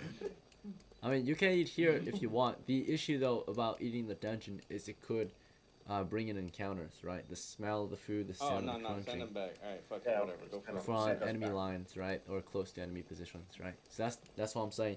They're leaving the dungeon entirely for the next 30 minutes to go have their lunch, right, outside of the dungeon where it's safe, and can't really affect the dungeon encounters if you're outside of the dungeon, right? So we're gonna send Korath and Odysseus out to have lunch first, or not Korath? Yeah, these 2. They're gonna get sent out. It takes them about 10 minutes to get outside, 10 minutes to eat their lunch. They'll eat quick. 10 minutes to make their way back in, right? That's 30 minutes. In that time, I fucking chewing like it's Minecraft. It's so loud. there's 1 in Ev- 6 evidently. chance actually that something occurs. Because of that change in shift, there was some movement, there was some chatter. So there's actually a 1 in 6 chance that might have been heard somewhere down the dungeon, right? With echolocation or something. So echolocation, by the way, is what monsters use in my games, at least to see in the dark. Because In my games, there's no such thing as infravision except for reptiles, right? Elves don't have infravision, dwarves don't have reptile vision, because infravision's for reptilians, right? So instead, there's echolocation. They use the hearing, right? Extreme good hearing in the caves, which is more realistic to sense you, right? And that way, thieves have a chance to sneak around. Okay. Anyway, yep. So we're gonna go off of that, and we're gonna roll one encounter, possibly. All right. Nope. Safe lunch period. They get back into the position, of course, after their lunch. By the way, Korth and Odysseus, when you got outside, was there anything you guys want to do or discuss while you had your lunch? While you were outside the dungeon? Just have our lunch and get done. Okay, yeah. Odysseus is on business. Just, yeah, eat that lunch and get back in. Korth, is there anything you want to do? Hired to stay, minimize the fucking time outside. Exactly. Alright, how about you, Korth? On board with Odysseus' plan? Or do you want to try something else? Yeah, I'll go along. Okay. So you guys just quickly had your lunches, right? Some, what do you guys have for lunch? You guys can pick. It's any kind of preserved food. Rations, like salted fish, salted pork. Your choice. It doesn't matter. I'll take some salted lamb. Okay, sure. What? Alright, when you were out there, you had salted lamb for lunch. Maybe Mitchell or Odysseus had the same, right? Something like that. For Shirley, though, you enjoyed yourself for at least 10 minutes, right? Mitchell and Mitchell Lidl, you go out to have your lunches. Hopefully nothing bad happens on their shift to watch without you. 1 in 6 chance. Alright. Knowing my luck. You get back in there, no issue. Did you want to do anything else while you were out there having lunch? No. Okay. Mitchell Lidl neither, right? So you guys get back in there and get back to work. While walking back, before we get too close, I did want to ask, Korth, if he has a holy symbol on him. Or not Korth, my bad, Odysseus. Oh, he didn't go with me. Never mind.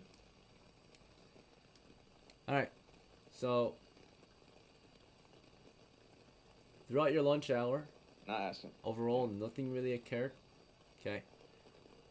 Not until around 1300 hours, or I meant 1200 hours. From 1200 to 1300, we'll have another change in your shift, right?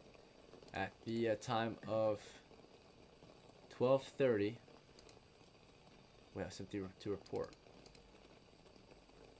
Or something happens, right? I'm gonna roll to see what kind of encounter we've got. Alright, so this is no actual monster. Something exactly tricky. It's just something unusual this time. Something that be special happens down here. That's or specifically a cave-like situation occurs, right? Basically, you're on shift at 12:30, and basically something kind of special happens, maybe, right? A special sighting, nothing very dangerous or anything. But while you're on shift, you guys do notice that something kind of small and precious comes crawling out of a corner or a crack in the wall. Right. It appears to be this very beautiful and intricate looking spider. Very small creature. Nothing big, nothing too serious.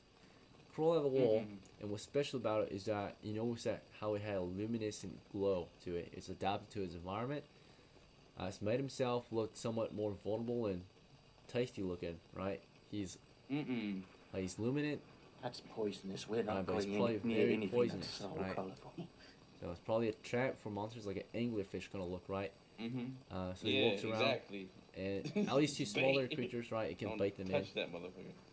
so that it might end up We're gonna stand still poisoning like them statues. and eating them, right? So anyway, yeah, like you notice it crawling around. It came out from a crack. Just a pretty sight. It's cold. You don't know what it's called exactly, but at least you know that it's luminescent, right? It's like a firefly. Every now and then it will glow and then fade, right? Like its abdomen will glow and then fade out to a dull color. But it crawled around for a bit and then returned to do its own business in the cracks of the walls. So we had a strange sighting. Nothing crazy. Just an interesting sight. You encountered It's a very rare type of spider, but yeah. spider. So that was somewhere in the cracks. Came out, walked around for a bit, went back in the cracks. Right? Probably was maybe mysterious of your crew, right? And it's home. But that's it. All right, that was at 12:30. All right, so we're headed on to the next hour. We're gonna roll to see if anything carries from the hour of 1300 to 1400 hours. So far, your work shift has been nothing but solid, right? Nothing horrible. All right, another hour just passed. Nothing occurred from 13 to 14, so we're gonna go on to 14, 15. All right, clear. You're almost done with the day shift. One more hour, and then day shift's over, and then you're on evening shift. Your overtime pay. Shit. All right, so right before the day shift ended, we have another encounter of sorts. Okay, let's see what kind we got. And just to give you an idea of how the chart looks, right? So this is how the random encounter chart looks like, typically. So it's actually not all combat. There's actually a typically 1 in 3 chance that nothing serious happens, right? Nothing important. Something might happen, but nothing unusual or new to really report, right?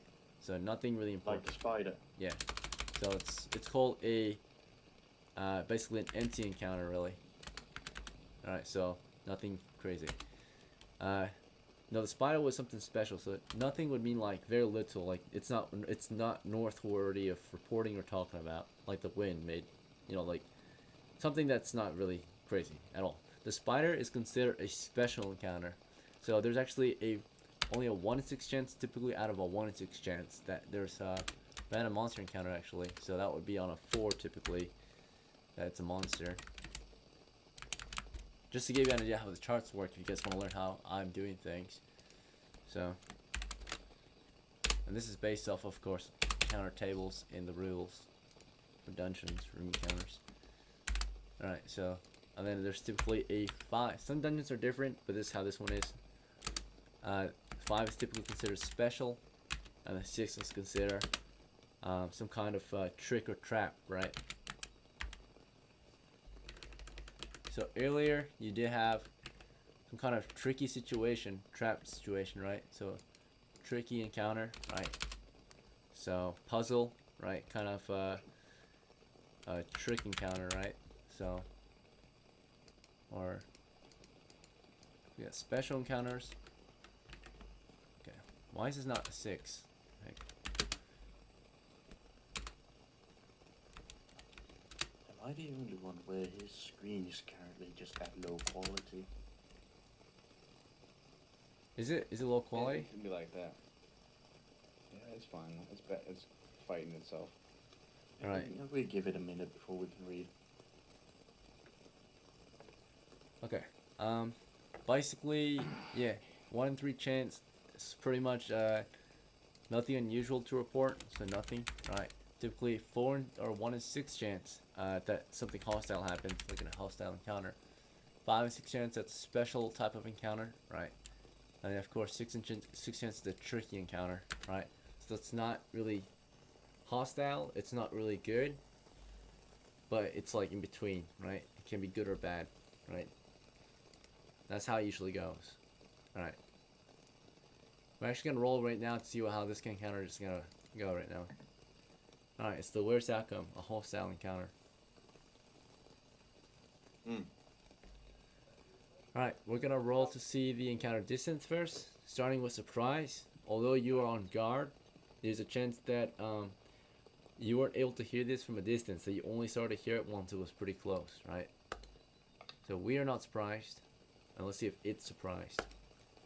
There's a chance that it moves in, but you hear it and it's at close position. Alright. So it's at a safe distance, fortunately. Somewhere in the dungeon. Okay. I'm going to give you an idea of how far the sound is heard. You actually hear it before you even see it, right? And the idea is that thieves, although they can't explore in the dark without torches, they can explore with just their ears. Because if you didn't notice in the rules, it says thieves have exceptional hearing. And that's because they don't need to see to do their job. They have to rely on their ability to hear and move through and stalk through the darkness, right? Hear and smell, but mostly hear. It's more reliable. Alright, so we've got a 9, which gives us the idea of the distance that you heard it. So this is 9 yards in the dungeon, 27 feet away. You hear something, right? It's not exactly behind the door, but it's a safer distance than directly behind the door. It's definitely not far. It's definitely near enough to be a threat. we're gonna also roll its intentions. Okay, so give you an idea how a monster can interact with your crew. Typically, how it works, if you want to know the rules behind this, is we use a monster reaction chart. Give you the look of this. It's right here. Zoom in. Let's see. Right here. Alright. See, that's the chart right there I usually use for monster reactions. I'm gonna roll that right now. Alright. Now when it comes to bonus or penalties, typically this can be affected by your decision. Right? So if your decision is hostile, like against it, then it's a penalty. Naturally, it's not gonna be in your favor. Now if it's beneficial to it, if you're friendly toward it, if you're doing something that's beneficial to it, it's in your favor. It's doing something that you might like, right? In this case, you guys are the intruders. You're not really doing anything harmful, but you're in its territory possibly. So it's already a -1. Just you being around, making a smell, making smoke and torchlight. Oh, by the way, that torch died a long time ago. So we've just been relying on Mitchell's candle, right? If that's alright. Unless you guys wanted to expend a bunch of torches. But otherwise, we were just using candles the whole time. Are you guys okay with just the candlelight, or do you guys actually want to use torches throughout the shift? It should be fine. It should be fine. I wouldn't worry about the Rely torch on right now. candles? Okay. So the whole time we were just relying on candlelight, and that light only stayed lit for 4 hours for each candle. So the idea is that we would be lighting candles every 4 hours. In that case, we lit a candle at, of course, 8 o'clock. We lit a candle at 12 o'clock. And the next candle has to be lit at 16, right? So, Mitchell, you did have to use 2 candles today already, and you're about to use 3. And total candles you've got on you is 3. I'm gonna save a candle. You've got 1 left, and Save a that's candle, supposed to gonna be be lit at 16, unless you guys use something else, right? But for Shirley, you already used 2, right? So you're down to 1 in your Yeah. inventory. Surely we have some torches. Alright. Or something. Now, I'm gonna Mr. roll. Lito will. I already rolled the encounter reaction. Sorry, what's your question? Yeah. Oh, Alright. you're good. No, you're good. It's not a question. I was just gonna say Mitch Lito will probably light a torch. Yep, that'll be the next move then. At some point, Yeah. next time we need light. Yeah, well, let's. Yeah. Alright, so the reaction, fortunately, is uncertain. So, it'd be an 8, but -1, which is 7, right? -1 because you're doing something that's not favorable to whatever's down here with you. Which is 7, which is considered uncertain, confused, right? So it's not hostile or anything. You just hear something moving around at roughly 30-ish feet, 27 feet to be exact. And you're not sure of what it's doing. It doesn't sound hostile and it doesn't sound friendly. It's not going away. It's just making some sounds, right? So you might be hostile against it. You might be friendly toward it. It's up to you. So that your reaction to this thing is on your crew, right? Its reaction though, clearly it's not attacking you, so that means it's not hostile and it's not doing something favorable. Favorable means leaving you alone. So whatever it's doing something uncertain, right? It's not leaving you, which would be in your favor. It's not attacking you, which is not in your favor, right? It's just making noises. So I'm gonna roll to show you what kind of sound it's making. That's based on what encounter this is. We are considered to be in dungeon level.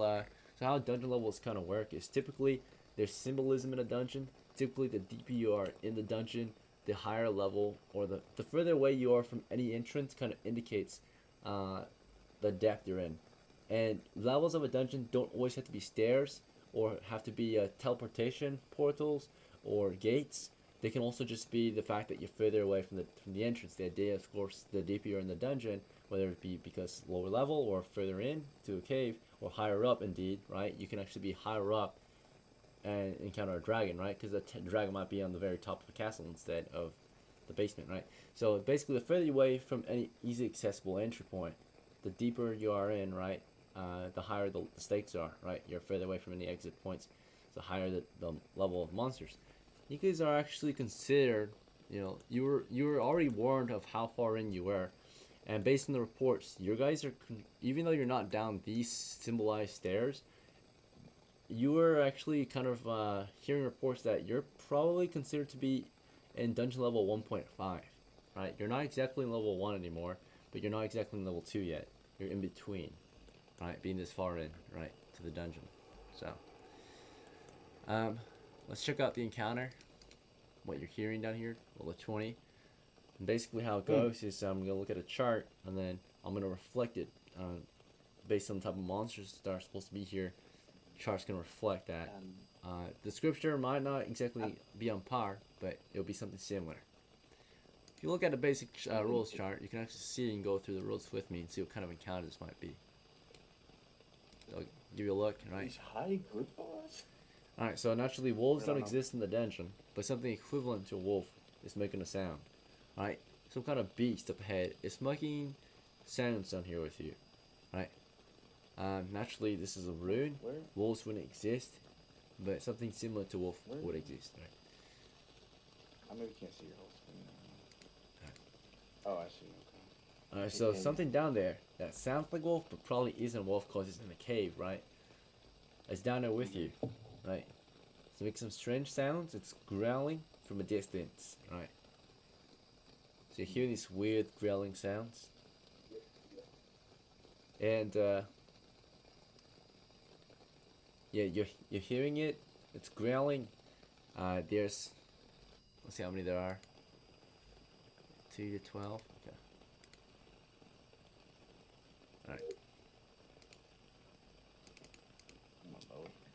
Alright. There's roughly a dozen of them, it sounds like. A short distance Oh, away. So they hell. heavily outnumber you. They're not hostile. They're not friendly. Right, you hear 11. What do you guys want to do? How you react? Are you holding the position, not making any sounds and noises? You're going to send a crewmate to report. Whatever you do might affect what they do. Right. So Captain Mitchell, I'll give you first Okay. call of what you want to do as captain. You want to give orders? You want to hold or something Alright. else? I would like to. Is my candle still lit this turn? Yeah. Okay, and there's a physical, actual door, correct? Yes, it's closed and barred. It's closed and barred. Yep, there's a wooden plank going in. So basically, how it looks is what the campaign or the company did prior to you. Right? They secured the door by spiking on either side a iron spike, right? That they kind of bent and then put a wooden plank between. So if anything tried to push through, it would be hitting Oh. against the plank, right? So you can Oh, we unbar can't it even easily. open that if we want to. No, you could. You just pull the plank we out. can? Oh, okay. The plank isn't spiked to the wall. The idea is like the spikes are there, creating kind of a Yeah. handle for the plank to go through, right? And sit on, I see. right? So that Okay, it's okay. barring the door. Yeah. So, let me know if I need help with from someone else to do this, but I would like to, if I can, light a grenade, throw it in there, and then close the door behind it and rebar it. Yep. So yeah. So it's the process, right? You got a lot of steps in this maneuver you're thinking of, but we're not in combat yet, so you've got plenty of time to get this ready. First thing you might want to And do. if Odysseus would like to help me. with the door. Noticing what Michelle is motioning with a grenade in hand and a candle, I would immediately do what needs to be done, which is taking the fucking plank off the door and getting ready to open it and letting him toss it so I can close it and, All right. Rebar So it. very good. Very good. Yep. All right. So you both have already given me an idea of what you want to do. I can see Captain Mitchell at this point, reaching for his grenade, looking at Odysseus, kind of nudging him toward the door. Odysseus walks through that door, sits his shield and spear against the wall, and gets ready to move the plank. As that's happening, maybe Mitchell, you look to Korath and Mitchell Little to give you a hand, right, with preparing your grenade. I suppose at this point, you carefully set down your shield and hammer to the wall. You grab your grenade, hold it close to your lantern. These guys probably have their bows ready Actually- to fire. Yeah, true. Yeah. You want to try something else? Can we have Korath or Michelito throw the grenade, and I can just have my shield and Hammer ready? up still? Okay. So, Yeah. Mitchell, you're gonna fall back. That'll work. You're gonna let Korf take the grenade. You want I him or wanted you to want? be up there. No, I wanted to be up there. Never mind. Fuck it. Okay. That's got to be me then. Okay, cool. All right. Yeah. Yeah, you'll just have to throw it and then grab gotta your be gear. better. Right. Yeah, yeah. Okay. Okay. So they're gonna hold back then. Basically, it looks like you can hear the growling. You're walking around, and as you're getting ready, you are making noises. You're whispering, and they can react to this. Right. They might have really good hearing, whatever these things are. Right. So some kind of equivalent growling kind of cave monsters down here with you. Alright. Cave growlers, right. Basically I'm gonna roll again to see if what you're doing is in favor or not in favor, right? Of them, right? So your current situation is you're now making noises, getting ready to open that door, And these noises and all that, they're not really bothering, but you're in their territory possibly, so still a -1 to the reaction, right? Overall, it's a 6 -1, which proves to be hostile. So now they are doing something not in your favor. Something that's not in your favor is that now it sounds like they're growling loudly, and they're actually gathering closer to the door, right? Which maybe might be in your favor. They're not leaving you though, so they're getting close to that door. You can hear them moving up to the door now, growling and scratching at the floor, whatever these things are, right? You can hear them closing in. Actually, as you guys are stirring up, this crew here notices that movement and are sending a guy in to check on you guys, right? So you can already hear a guy making their way carefully across the tunnel, right, or the corridor. He's like crouch walking over, right? It's like curious of what's going on with your crew, right? They can start to maybe hear the About to growling. collapse the ruins. At least this part, the northern part, maybe. Okay, so now, yep, if you can deal with the I hope task, not. you were offered the opportunity to deal with the situation on your own, as long as you did not compromise the mission, right? As long as you can hold that point. So, Yeah. Alright, so basically, I see these two, fell back or hold their bow positions. Korth, you want to try anything differently, or just want to be ready with your bow for your turn? I want to be ready to shoot. Okay, yep, you are. You've got your bow ready. Odysseus, I suppose you're gonna unbar that door, open it, and shut it as soon as Mitchell throws his grenade through after lighting the fuse. Yeah. Okay. I believe that should not take more than a single action, but that's up to you, DM. Yep. A single turn in combat, at least a round of combat, is 10 seconds. And I would say that fits right within 10 seconds to open and close the door. Right, it takes 10 seconds. But it also depends on how long it takes him to throw that grenade in. He might need some time to actually look at the enemy, right? Unless he's just blindly chucking it in. In which case, right, no need, right? Bear in mind, if he just blindly chucks it in directly front the door, that could be hazardous to the two of you. Right, let's you guys back up. But, yeah, let's see how he... We don't even know what's behind that door. What if it's a short wall, right? He chucks it in, bounces, ricochets back into your room. So, hopefully it's something like that. We don't know exactly what's behind it, but we do know that it's a large enough space at least for a Be lot nice of to me, monsters to be there, right? Okay. They sounded far away. Yeah, they did. They So sounded we 30 got a feet pretty away, good so there's chance at they- least 30 feet of distance or open Oh, space they between you and them. have approached now, so I Alright. would presume they're probably somewhere on the other side of that fucking door within 10 feet. Yeah. We'll see. Yep, we'll see. Okay. Basically, the next thing we're gonna go over is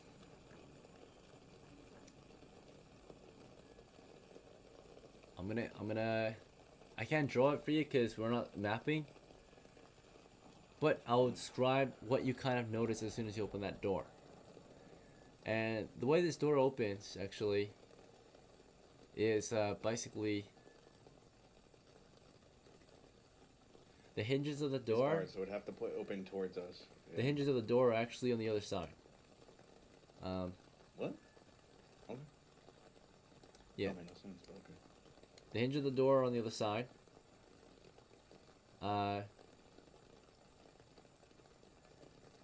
That's why it's planked.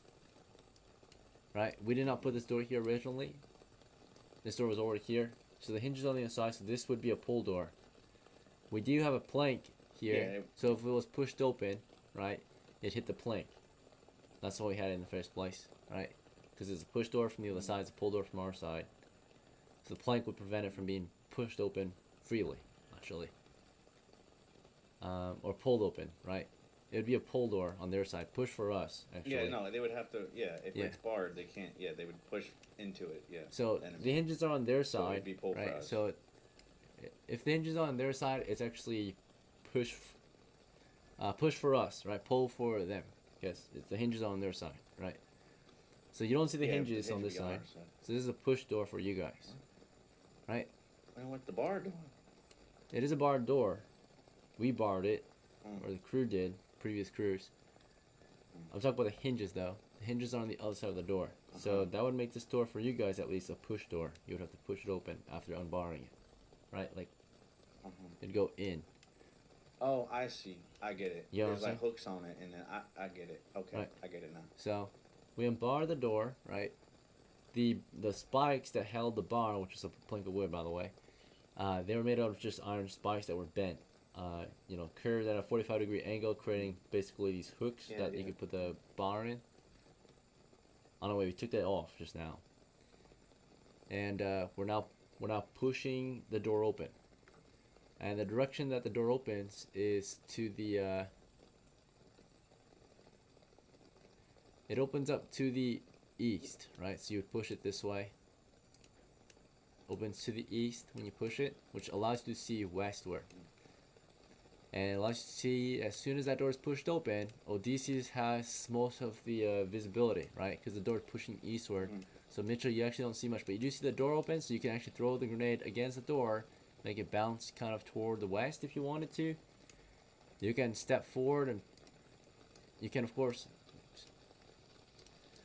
step forward and kind of throw it around, throw your hand around, right, and toss it west if you want. But knowing that the door is being pushed open by Odysseus, right? He's pushing it in. Egan, I got a curious Yeah. question. Considering the fact that you say that I can see in, yeah? Yep, you see in, and you're gonna see the monsters out behind Yeah. it. Right. Considering that wolves are real creatures in real life and that their eyes light up when there's light, So again, Do I they're not see wolves though. anything that lights? Something equivalent to it, growling, like so a I'm cave. assuming you hear what direction they're coming growlers. from. They're similar to wolves, but they live underground, right? So Fair, but still, anything that is animalistic in the sense would still have their eyes light out or light up, as long as it's Like you not a reptilian. right, it would Like, glow yeah, against yeah, the the light. sound, the direction of the sound they're in probably is better, but Yeah. So they're very similar to wolves, whatever these things are, but they're not exactly wolves. They're They're something that would fucking live in undead a. wolves. Oh my maybe. god, it's huge. Alright. And the count was, unfortunately, almost a dozen, right? 11. Based on the roll earlier. So we got a dozen of them on the position, hanging out behind this door. well, you better get that door closed ASAP. boy. I'm about to make sure that door stays closed permanently. You better toss that fucking grenade right now.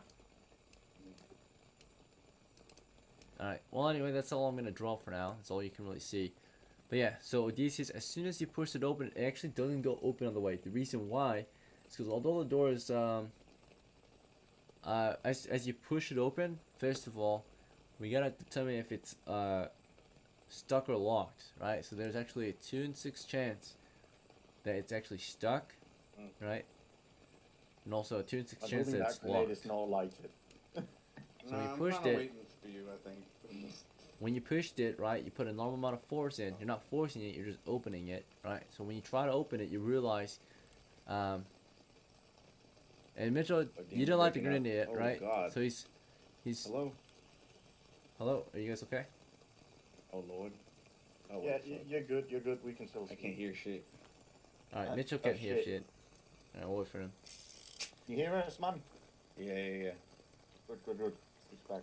Okay, I saw the one hit, and he started saying what was happening. So. Alright, so basically, Captain Mitchell, right? You don't light the grenade right away because we don't know what's behind this door. We don't know if we can open it yet. We gotta open it, yeah. Yeah, so you wait for him to open it.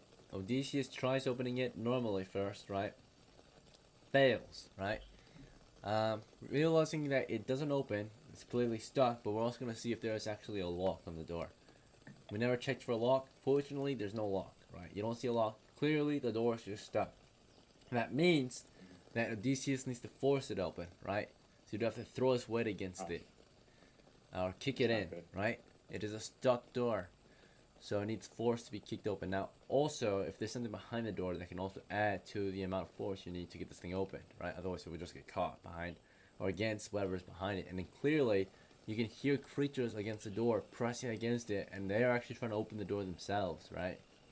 So, you have your grenade ready to light. You have a plan. Odysseus is trying to get that door open. You realize, as he's doing that, whatever's behind this door is doing the same thing. But they're not trying to open the door for you. They're trying to get through to get to you guys, right? You guys can clearly hear these cave-dwelling monsters, right? The first big threat you've got at freaking 15:30, almost the end of the day shift. These monstrous, like, growlers, right? They're kind of crawling and, or they're scratching at the door and they're kind of gnawing at it, right? You can hear them very aggressively, right? And they're chewing at the wood, scratching at it, right? So now you can react to that. So starting with Captain Mitchell, realizing the door doesn't open. I'm gonna look at Odysseus and say, put the bar back on the door, and we're gonna take. Yeah, we're gonna stay here. and Yeah, draw I'm our just weapons gonna again. nod Yeah, we're and gonna put put that the shit bar back. back We're on gonna the stop door. this plan. Try to put the bar back on the door. I'm gonna draw my regular weapons. Okay. Yeah, I'll put the bar back on the door, get my real fucking weapons. All right, you bar the door again. You grab your melee. The bowmen are still ready to fire. We get back into position, I What suppose. about the guy who came to check on us? Right. The guy who came to check on us came up to Michelito and asked him to report. He's like, hey, what's going on? Michelito looks to him while that was all happening, while Korath is on guard, bow and arrow. Michelito stopped guarding and turned to talk and explain to the other guardsman about the situation. He says to him, you know, like, you guys don't hear this really, you hear it faintly from behind you because you're more focused on your door, right? Michelito says something along the lines of, we've got some kind of monster behind the door and they're getting ready to open that door, right? And the guard says, no, don't open that door at any cost, right? Right, and Michelito's like reporting to Korath, he's like, hey, Korath, stop them, right? But before Korath can stop them, they're already closing that door. And the guard says, you know, combat should be a last I don't know resort, about this one. right? Let that door protect us, right? We should not fight unless we have to, right? How thick is that door again? It's an old wooden door. It's not. Bear in mind, these monsters would have to pull the door open if they wanted to get through. It doesn't sound like they're very intelligent, at least. They're growling and scratching at the door. And if they pull it open, you throw that fucking grenade. Yeah. So clearly, Right. combating these things is a trick, right? That's just basically a chance to get you guys killed, but also a chance to make some money, but also it's unnecessary. This is an unnecessary, Yeah, no, there's dangerous no- situation, Yeah. right? So you're taking a risk that doesn't actually need to be taken, right? So this is an optional risk right now. It would be non-optional if they came through. Then you have to fight. That's your job. But it's not your job to open that door and attack them. It's your job to defend the door and not let them through. You open that door, you're giving them a chance to fight you, right? And that's cooked if we open the door. Don't do that. Alright, so we don't open the door. We let them do their thing. And, you know, you hear the request from the guard crew here. That guy, of course, suggested to keep that door shut at all costs. Defend it, right? So you ended up doing that. And, I'm going to roll their next reaction.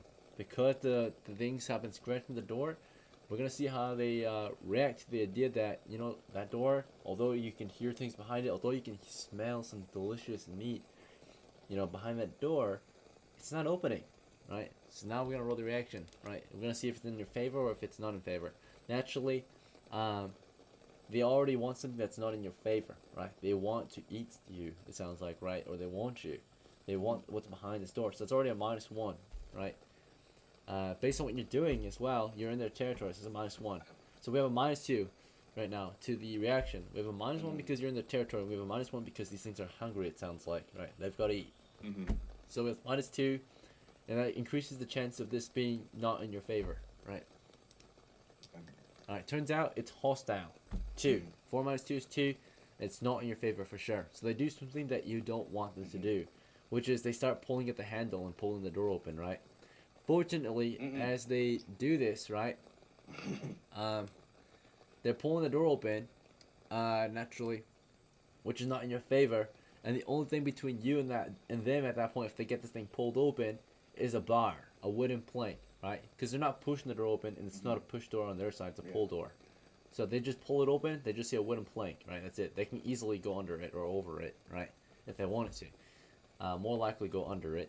I thought it was wider than the doorway, so. No, it's just one wooden plank, right? So, here, I'll show you. This fucking fake ass plank. No, I got it. You good? Don't change what's happening. Okay. It's just one plank. So it's one plank that's been spiked, kind of, right? Or hooked on to the doorway. Anyway, they are starting to pull the door open. So what do you guys want to react? How do you guys want to react? You want to grab the handle and hold it shut, or something else? Yes, I would like to close the door, and Odysseus, if you can, yeah, I'm just gonna pull the door shut. If I could. Yeah, I'm gonna help you with that. Just keep the fucking thing shut. Alright, so there's one handle, okay? It's an old rusty handle made of metal, right? Oh shit. Okay. So, I don't know how you guys want to do this. you but just be for ready with surely- that sword. And you just be ready with that. Spear and shield. Actually, pull it. You aren't you? Yeah, I'll just pull it shut, or you pull it shut, and the other one be ready for combat. And we all gotta be ready for combat at this point. Okay, so you're just gonna hope that if Okay, you I'll- hold it long enough, maybe they'll give up, right? So basically, naturally on their side, there's only one handle too, so only one of them is actually biting on the handle and pulling it They open. don't have fucking right? hands. They don't, right? It doesn't sound like they do. I mean, they do actually, but it's not in the sense of human hands, do. right? They have claws, right? So they're clawing at the door. You heard that clearly, right? But it sounds like they're either clawing or gnawing at the handle, and they're starting to pull it open. One of them, right? They're like biting down and pulling that handle forward or back, so then they can open that door. So These they must noticed a be move really when they big pulled it. fucking wolves. My god. So No.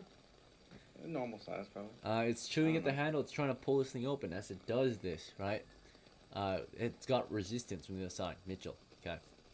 So typically, on average, we're gonna look at the average weight of a wolf. It's not exactly a wolf, but it's something similar, right? A cave wolf, maybe something like that. Let's look up the weight of a wolf real quick. Weight of the average wolf. I feel like it'd be a smaller. At least it's a normal wolf. So not a fucking overall, giant. the average wolf weighs this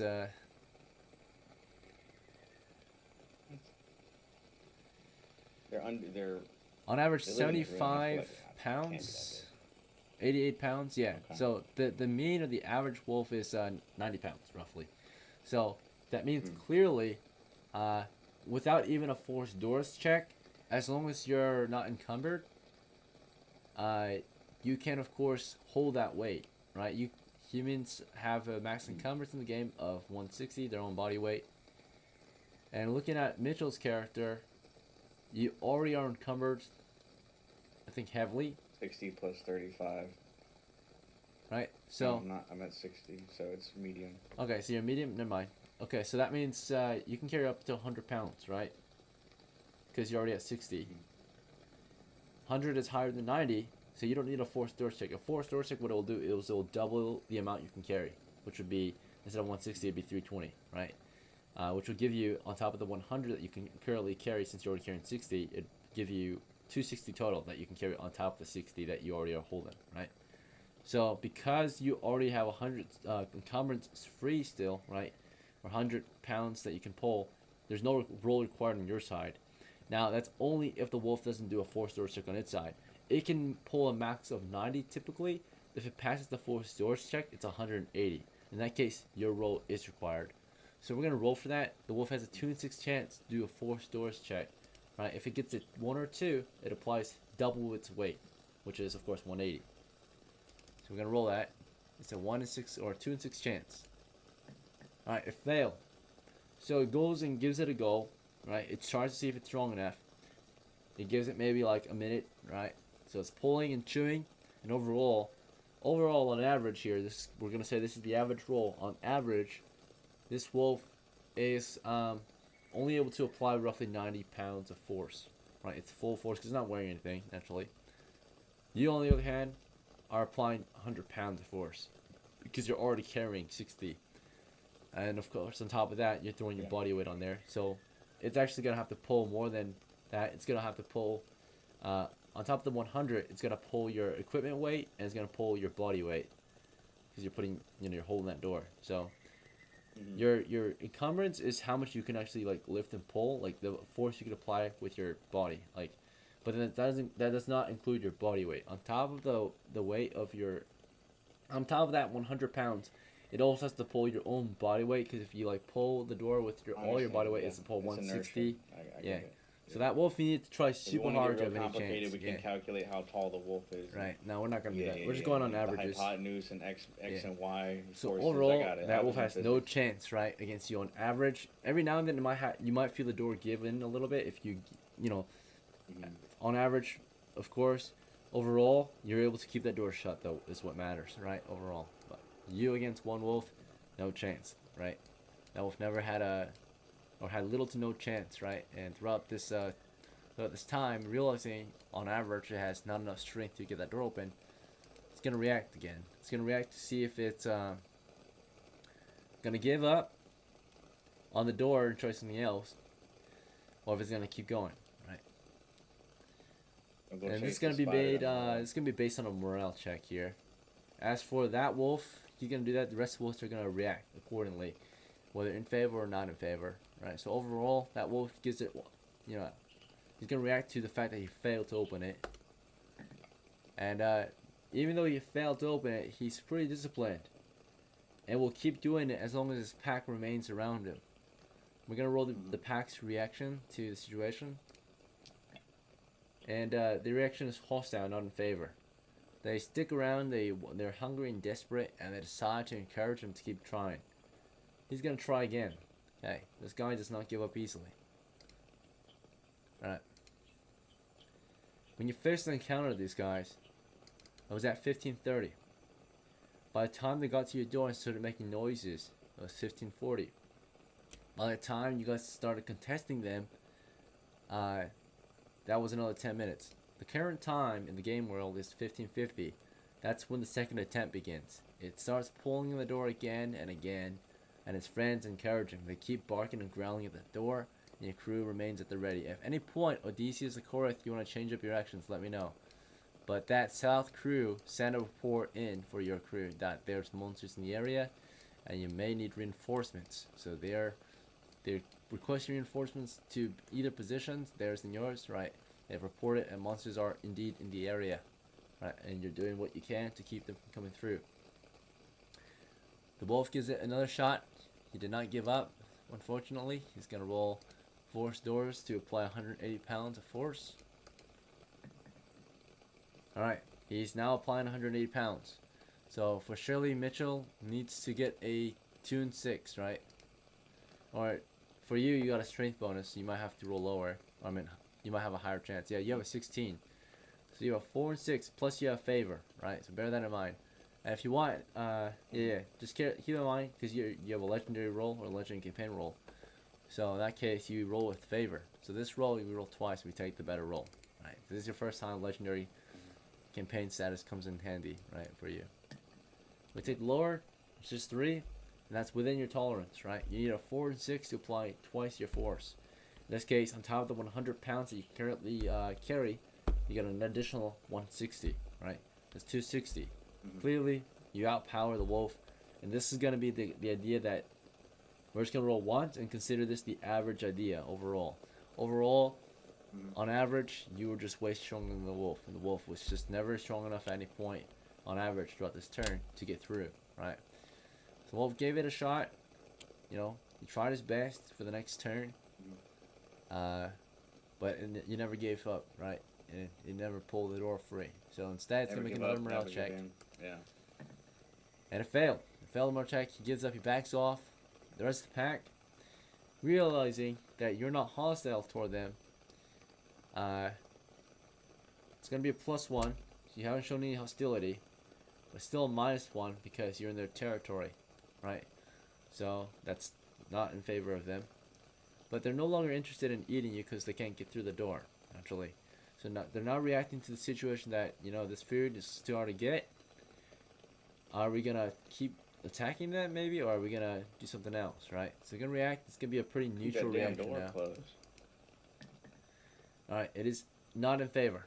They decide that although they're no longer opening the door, they stay at the door. You can just hear them hanging out behind the door, right? Cool. Me They too, just dude. Rest up behind the door.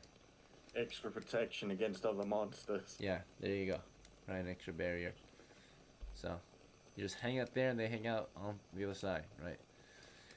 Reinforcements did arrive to reinforce the position. About 8 men from base camp came through, right? 8 peasant adventurers came through, weapons ready. They were pulled in and assigned to your position for a short time. Realizing the enemy weren't coming through, they would be sent back within the hour. But from 1550 to 1600, that was the second attempt. They failed, and they just kind of decided to sit around, right? 1600 came through. Now, 4 men did come as reinforcements, but they were also ordered to offer you relief if need be. So if you want, you can cut your job short and take your day's pay, right? Or you can keep up the job. They're going to be headed back, and you'll take on the evening shift.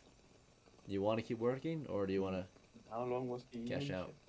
It's another 8 hours. Right. It's What do you guys think? Let's not risk our life. Please. Evening shift is considered I'm more dangerous than day shift. By the way, Huh?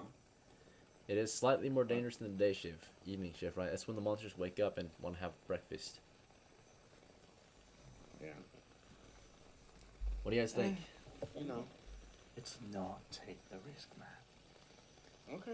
If you don't want to do it, I mean, Greek, what do you want to do? Are we leaving? Oh.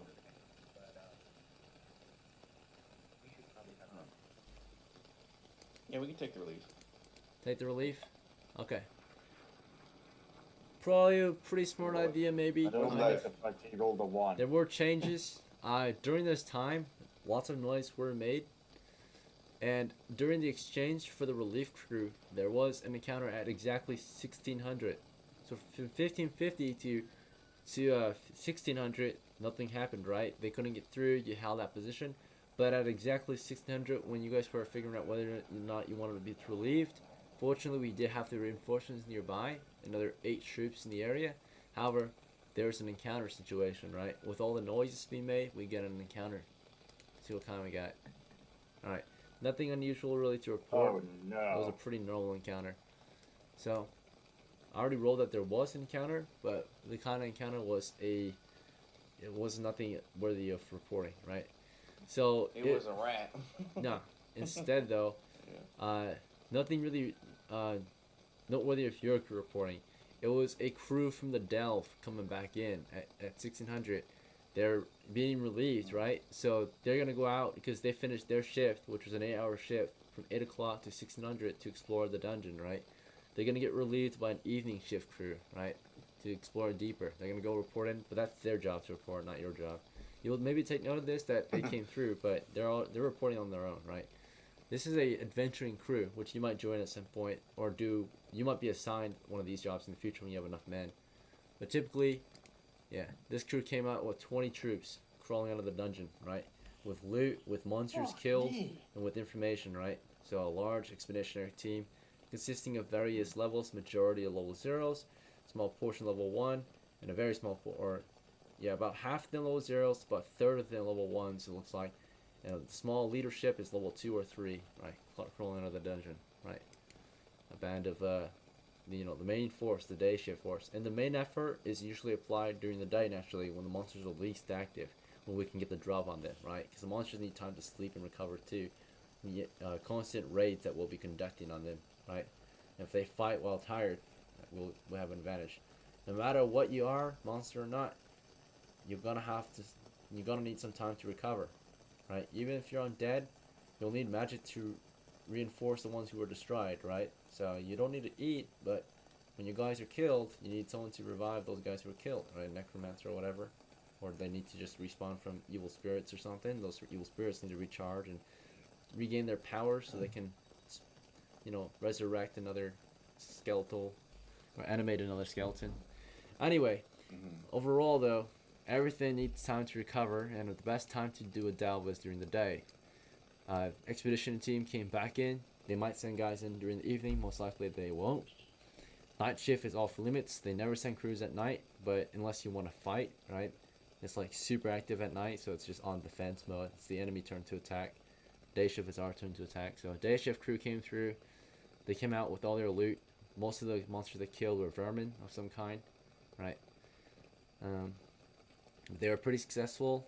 They report casualties of 0, but there were injuries, right? A large crew like that won't really encounter any casualties unless they were stupid and took unnecessary risks. Naturally, all these guys are well trained, right? They're the professional team from the country, right, or the kingdom, right, the town, Ireland. This is the Ireland Adventuring Company, right?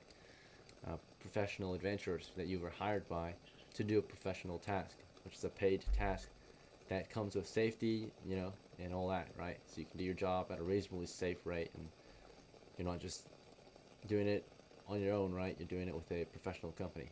So there are safety measures and precautions you got to take to do the job properly. verify your work. All right, congratulations, you decided to get paid early and cut your losses short and all that, right? Job well done overall. Unfortunate that you didn't want to take an overtime shift, but no worries, right? You did your part. It was an optional task anyway to take 16 to 20 or to 24, right? All 100 hours. You had a long day of painful work. You report to the next shift, they will relieve you. And pretty much you head out of the dungeon, make your way all the way back to base camp after debriefing and briefing, of course, the oncoming teams of what you encountered down there. Get back to base camp, report in what you saw. Let me know if you want to change up your actions, but I'm just going to summarize what your crew will do just to get you guys to the last part of our game, which is, of course, after pre-gaming, after gameplay, it's post-game. Post-game allows you to upgrade and figure out what your character is doing until your next adventure, right? So your crew is gonna get paid soon, right? You've reported in. You go over the various encounters you had down there in the dungeon. Is there anything else you want to add or discuss, or any concerns or questions? Otherwise, we're gonna go over pay. Does this mean we get hazard pay? So to answer that, they will qualify you for hazard pay. Yeah, you were in a hazardous situation. It was not. You do report, hazardous conditions in there, right? So they will give you hazard pay. Yeah. You didn't find anything, so you're not getting paid for any kills. Of course. But they'll give you half hazard pay because you didn't actually get into any combat. It's nothing to report combat wise. But there was an encounter that you reported. You held them off from the position. They're gonna give you 50% hazard pay. So instead of double pay, it's gonna be 50% increase, right? I mean, So- that's still fair. We're getting coin. Yeah. 1.5. Yeah. So instead of 50%, which they said they would give you double, they verify, of course. They had the other team verify. It's just 1.5. They would- Yeah. It's yeah, like that's- it's like holiday pay. Yeah. So it's not, no one's suffering. You 1.5, guys didn't yeah, actually yeah. have to fight them. You held the door shut, right? You did your job. They're gonna give you half the hazard pay, right? Job well done. Overall, we're gonna go over payment now. So the basic wage for every crew member in the team is 1 SP. Here, I'll type it out. You guys see this my notepad easier than the tabletop notepad, right? You guys see this one easier? The gray one? See. Is that what you're talking- Oh yeah. Of You guys course. see this one easier? Okay. So I'll use this one to type out the notes. Alright, so we're gonna go over pay. So overall payment, right? First thing is the basic day's wage, which is 1 silver piece. For the 8-hour shift, you got kind of 2 for free, right? Because you didn't do a 10-hour shift, but they're gonna count, breakfast and all that as part of the shift, kind of, right? So technically, an 8-hour shift is actually 8 coppers, right? Not 10. But they're gonna give you 1 anyway, because any additional hours that you had to work to prepare for this or after the shift, right, and all that. So you get 1 silver anyway. On top of the 50% increase for hazard pay, so every crewmate is promised 1.5 or 15 coppers at this point. So this changed to 15. Alright, and next part of your pay is you completed the shift, right? Overall, completing or you defended the you completed the shift, which is your day's pay, of course. But then, because you did defend the position against a potential encounter, they decided,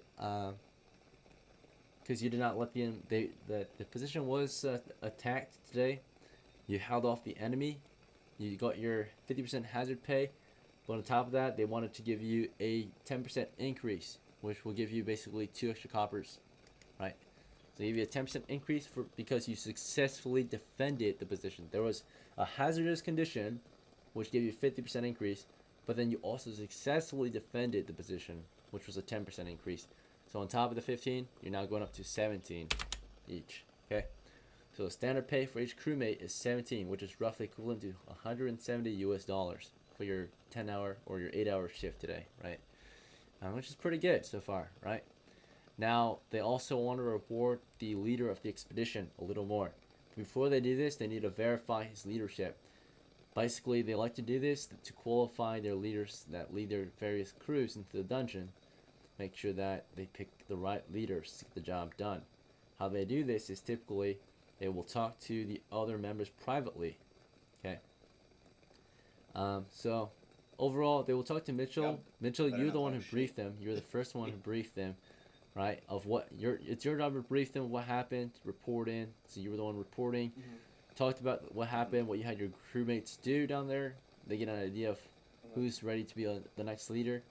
But then now they want a discussion with just your men, right? So no longer are you reporting, now your men reporting what they thought happened, right? They report, and mainly they're at their question. Overall they're asked, was Captain Mitchell a competent leader? Do you think that he helped you get your job done, or do you think his leadership helped you to complete your job, right? Like, did he take you there so you could do your job, right? Was he a competent leader overall? Depending on your answer, One right? out of 5. 5 being great. Depending on your answer, if yes, he was a good leader, most likely he will get leadership pay, so bonus pay. On top of that, he will most likely be recommended to lead again.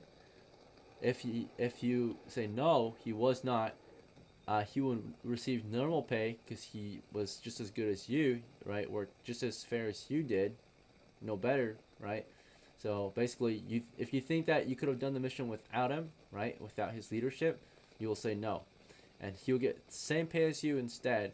And then also on top of that, he will not be recommended to lead next expedition. He can still lead the next expedition, but he will be on non-rect, right? He will be non-recommended, and this will make space for other people to lead the next expedition, particularly those who think that they can lead better than him.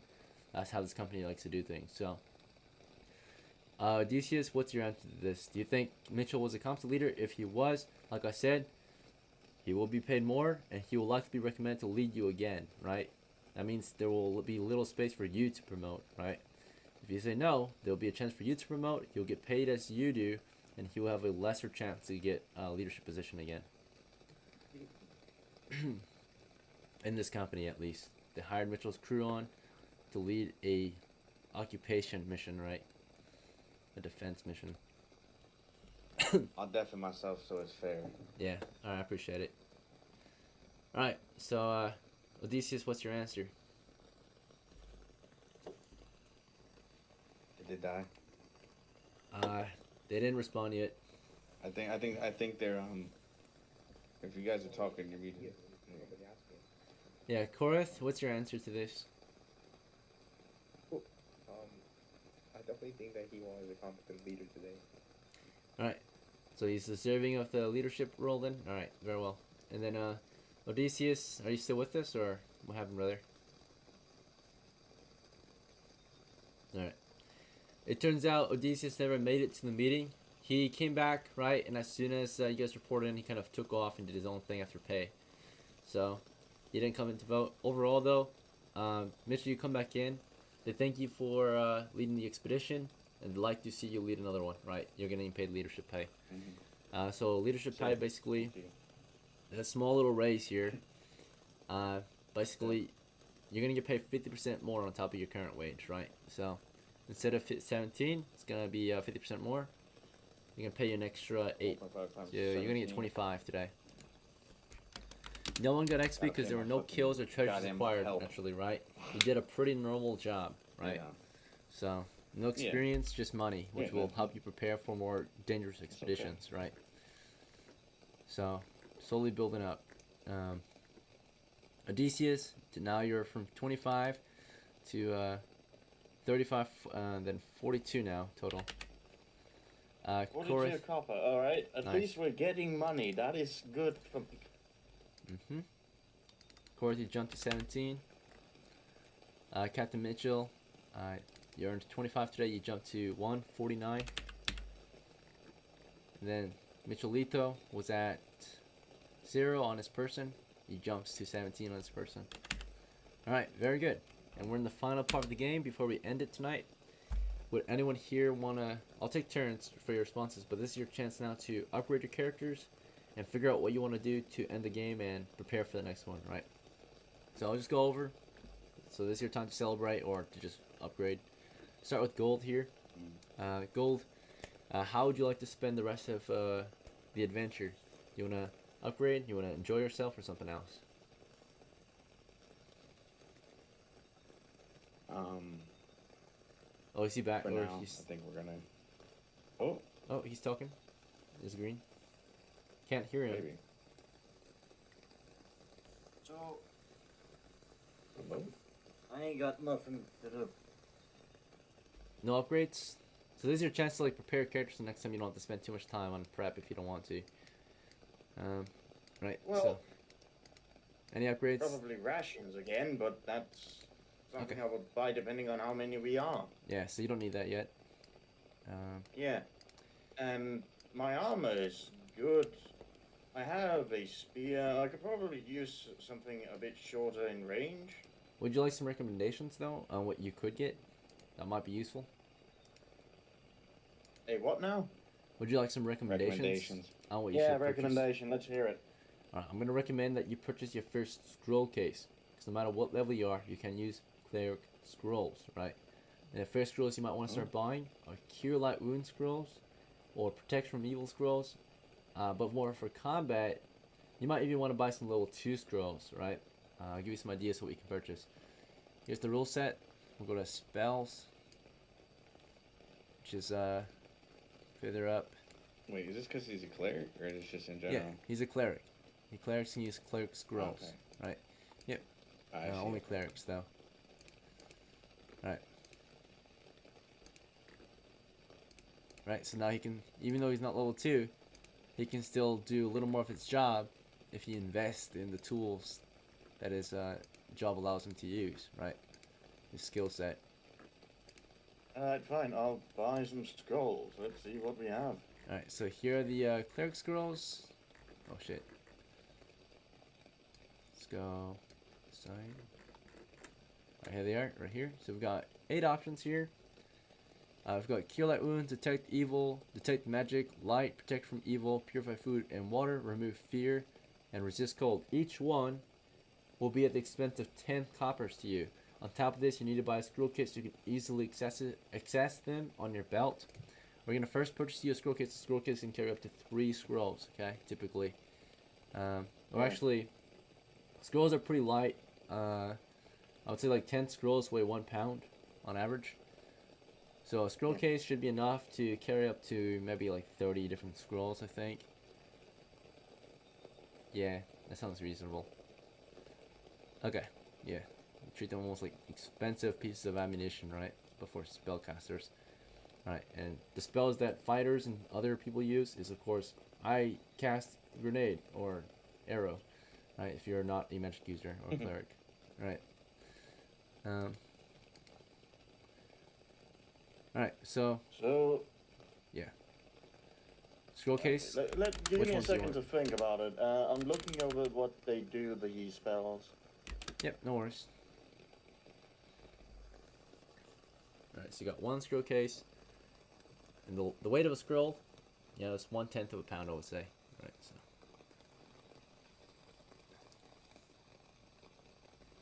Okay, I have an idea. Alright, you've got 41 coppers on you. If you want to use your bank money, let me know. But for now, you should only buy up to 4, right? If you just want to use your pocket money. Well, I'll buy 2 for now. Okay. Cure Light Wounds. Alright, And the light one. very good. Alright, Cure Light Wounds will heal crewmates, How- right? Yeah. Light one will create magical light or blind a monster, which could come in handy, right? Especially against like Yeah. a dragon, right? However, you can I not also reverse the spell? Yep, you can create darkness as well. And it's magical blackness, preventing. Oh wait. Yeah, that's right. Okay, cool. I just need to read it right. Yeah. Light and Cure Light Wounds. Those 2. For now.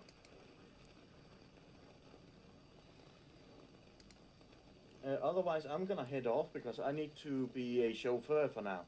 Okay, have a good night. Yeah, no worries, bro. Take care. Thanks for playing, Good brother. night. Yeah. Enjoy. See you later. Alright. So we'll wrap up his expedition. Off the expedition, of course, Odysseus set off to the markets, or particularly to the temple, and made a trade with the camp priest, right? On scrolls. He started studying and inscribing and going over clerical scrolls with holy scrolls with the priest at base camp.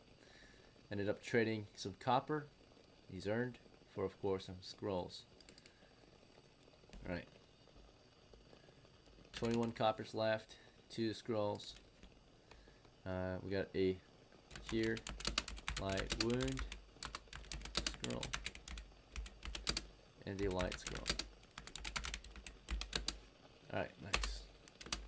Next turn is Greek's, Korith's turn. So after the expedition, you earned yourself 17 coppers. You wanna, what would you like to do after work? Is there a laboratory in town?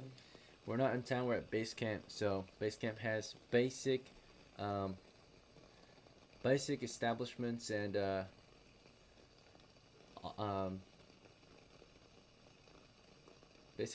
services, yeah. Basic establishment services. A laboratory is not very basic. They might have something similar. They will have probably a tent for, of course, scholars, a research tent, yeah, that they go over the various equipment that they find in the dungeon, right, or magic and such. So there's a research tent. It's not. They might have a small lab in there, but it's not like a full-on laboratory, right? Laboratory. So you can do that. You want to visit can I go research there? tent? Okay.